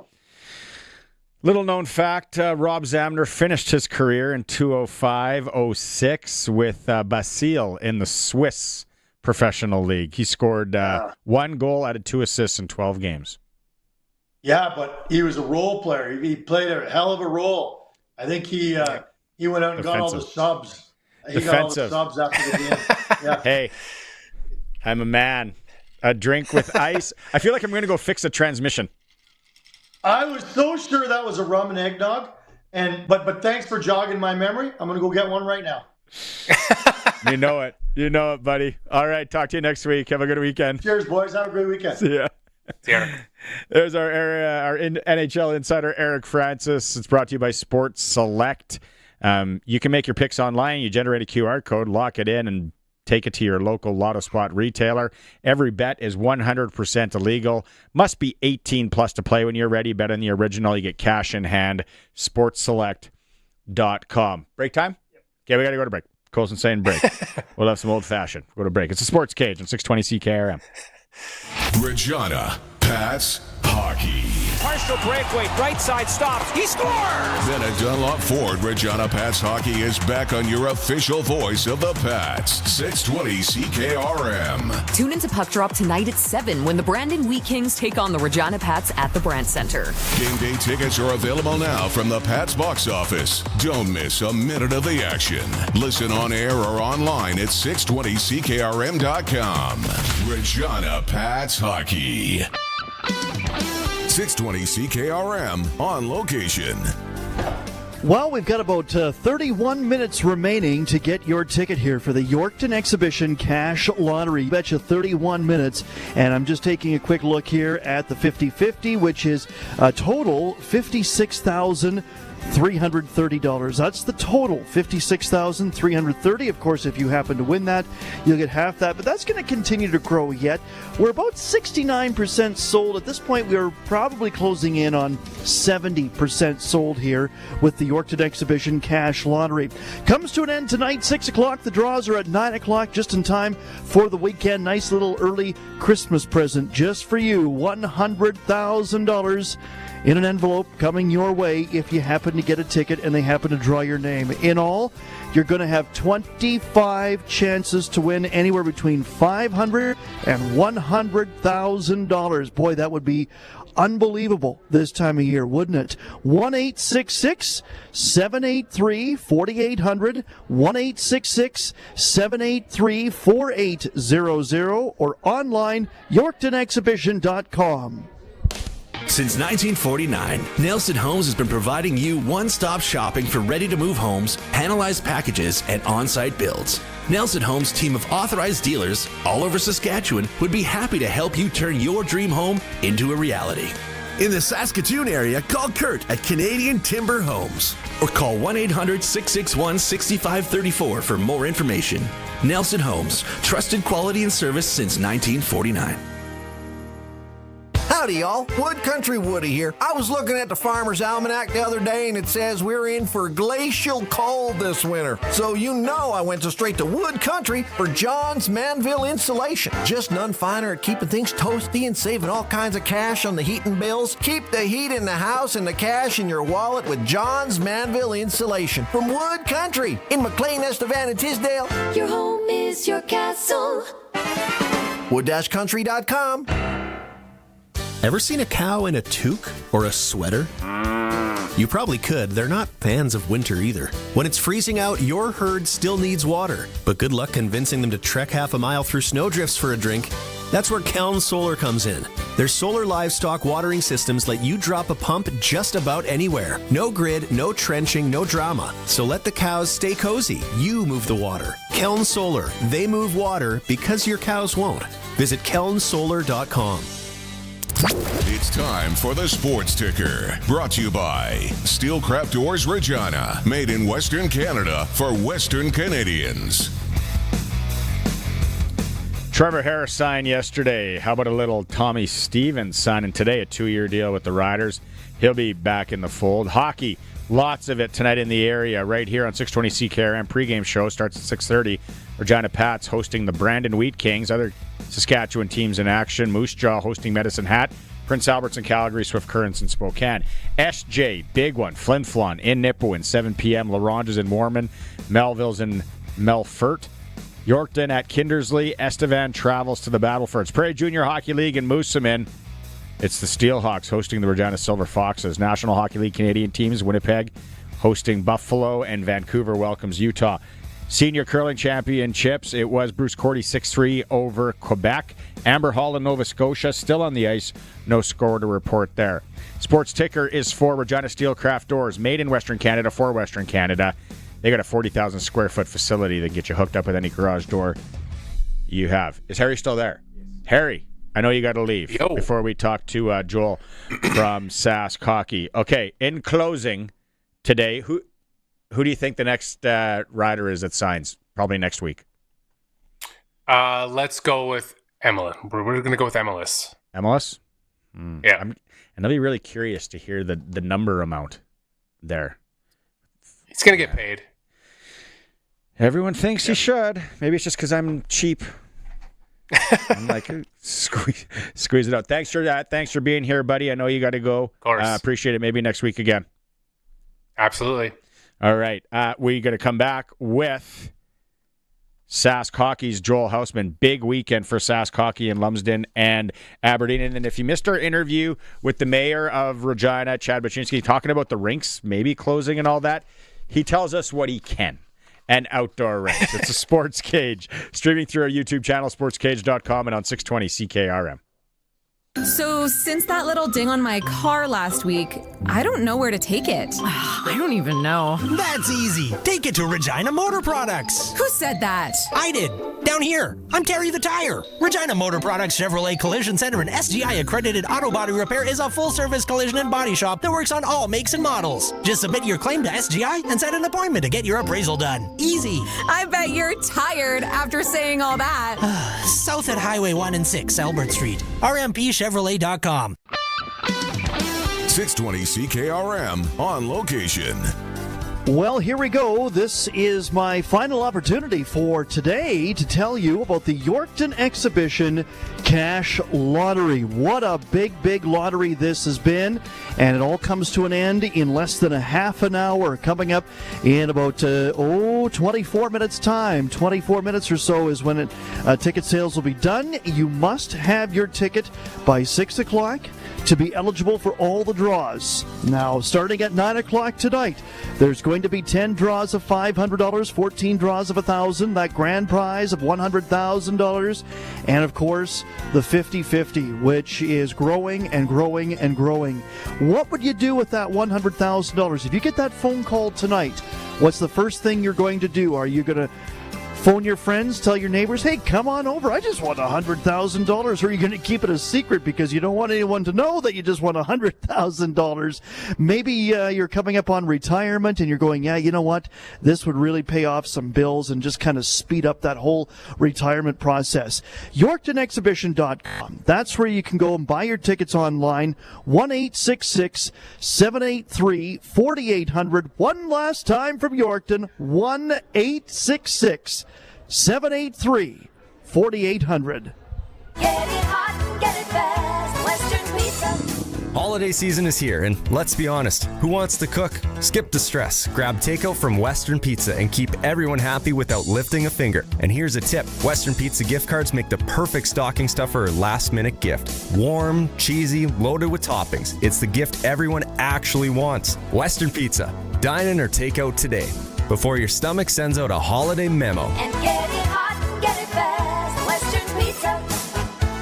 Text CKRM 306-936-6262 for Prairie Land Rentals. Renting heaters, skid steers, and most power tools for all those winter jobs. And your official Husqvarna snow thrower dealer. Prairie Land Rentals, 600 Albert Street, where you deal with the owner.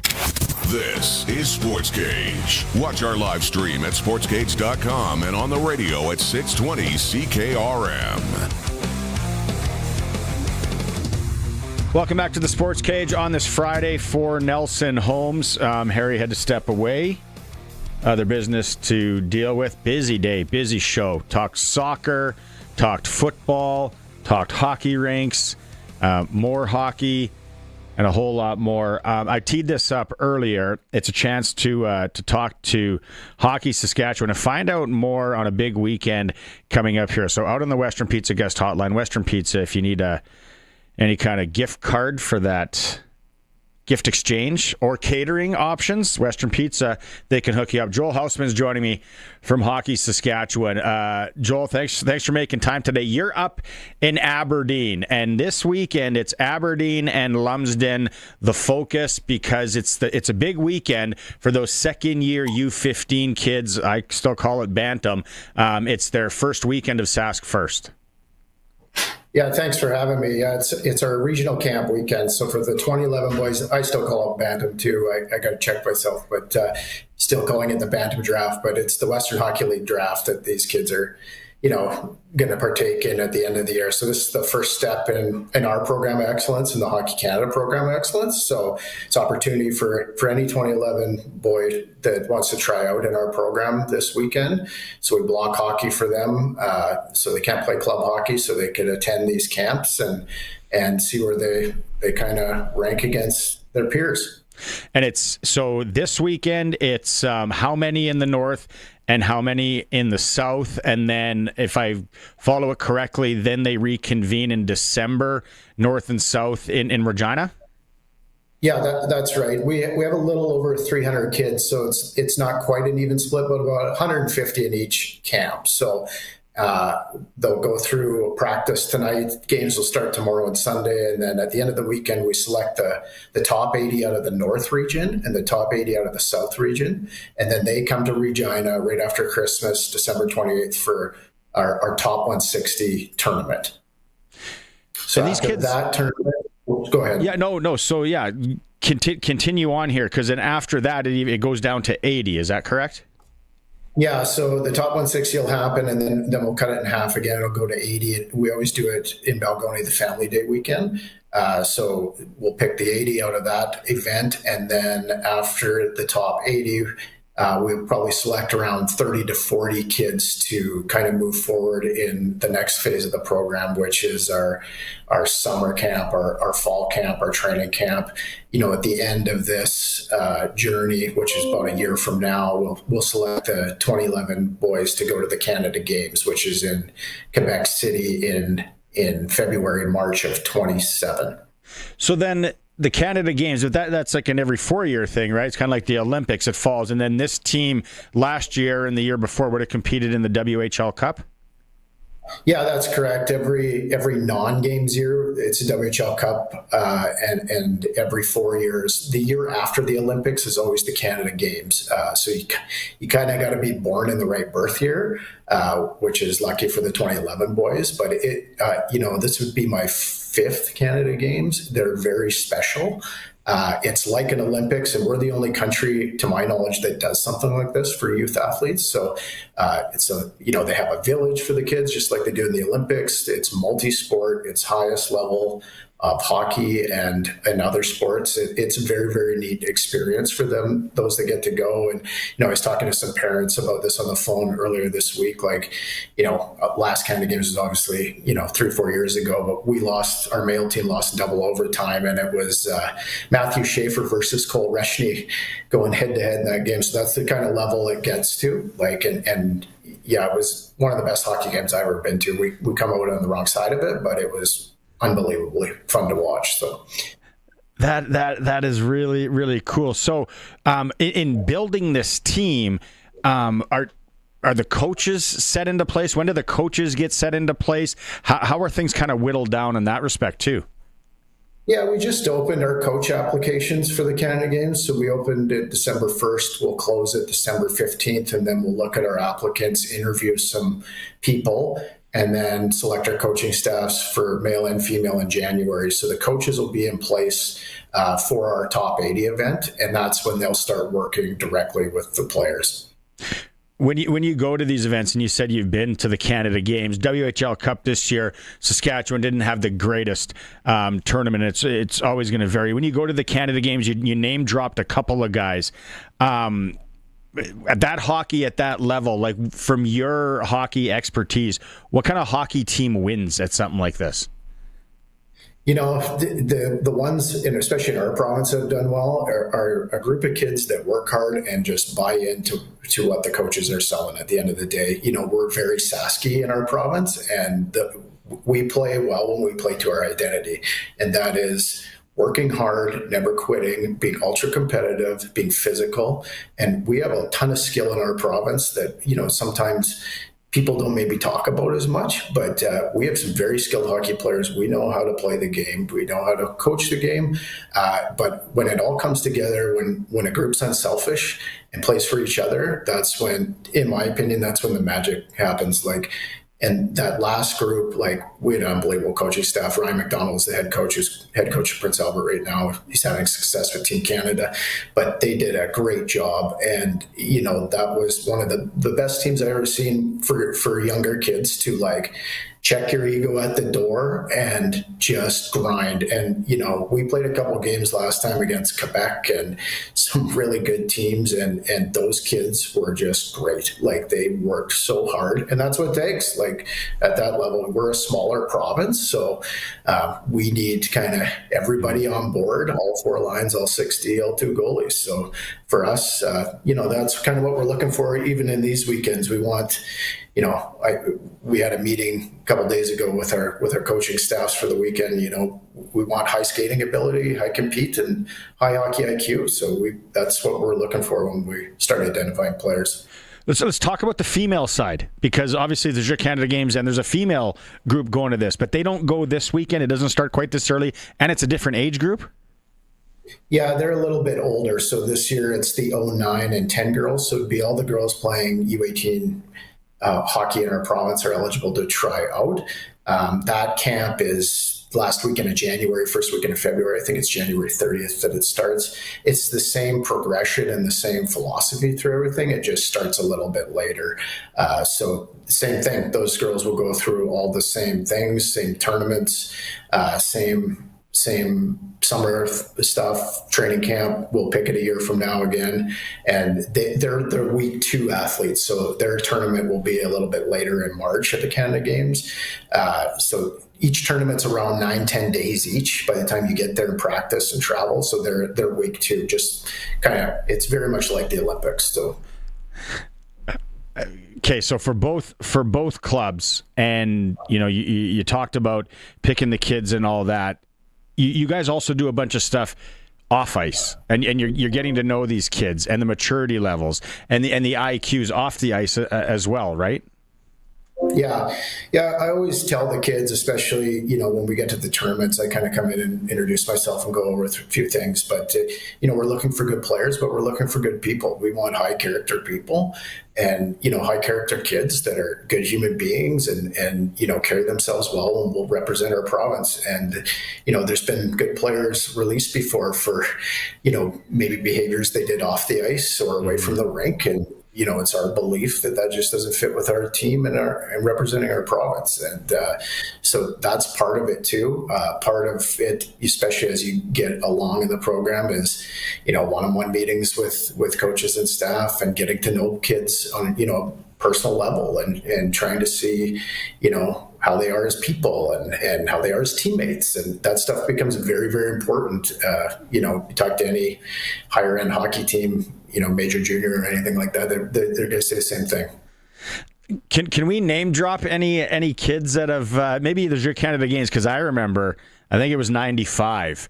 And that was a special year. Ross Mahoney will know it well, but we like, you know, Corey Sarich on that team. Patrick Marleau. Patrick Marleau was on that team. But throughout the years, what's some name drops, female and males?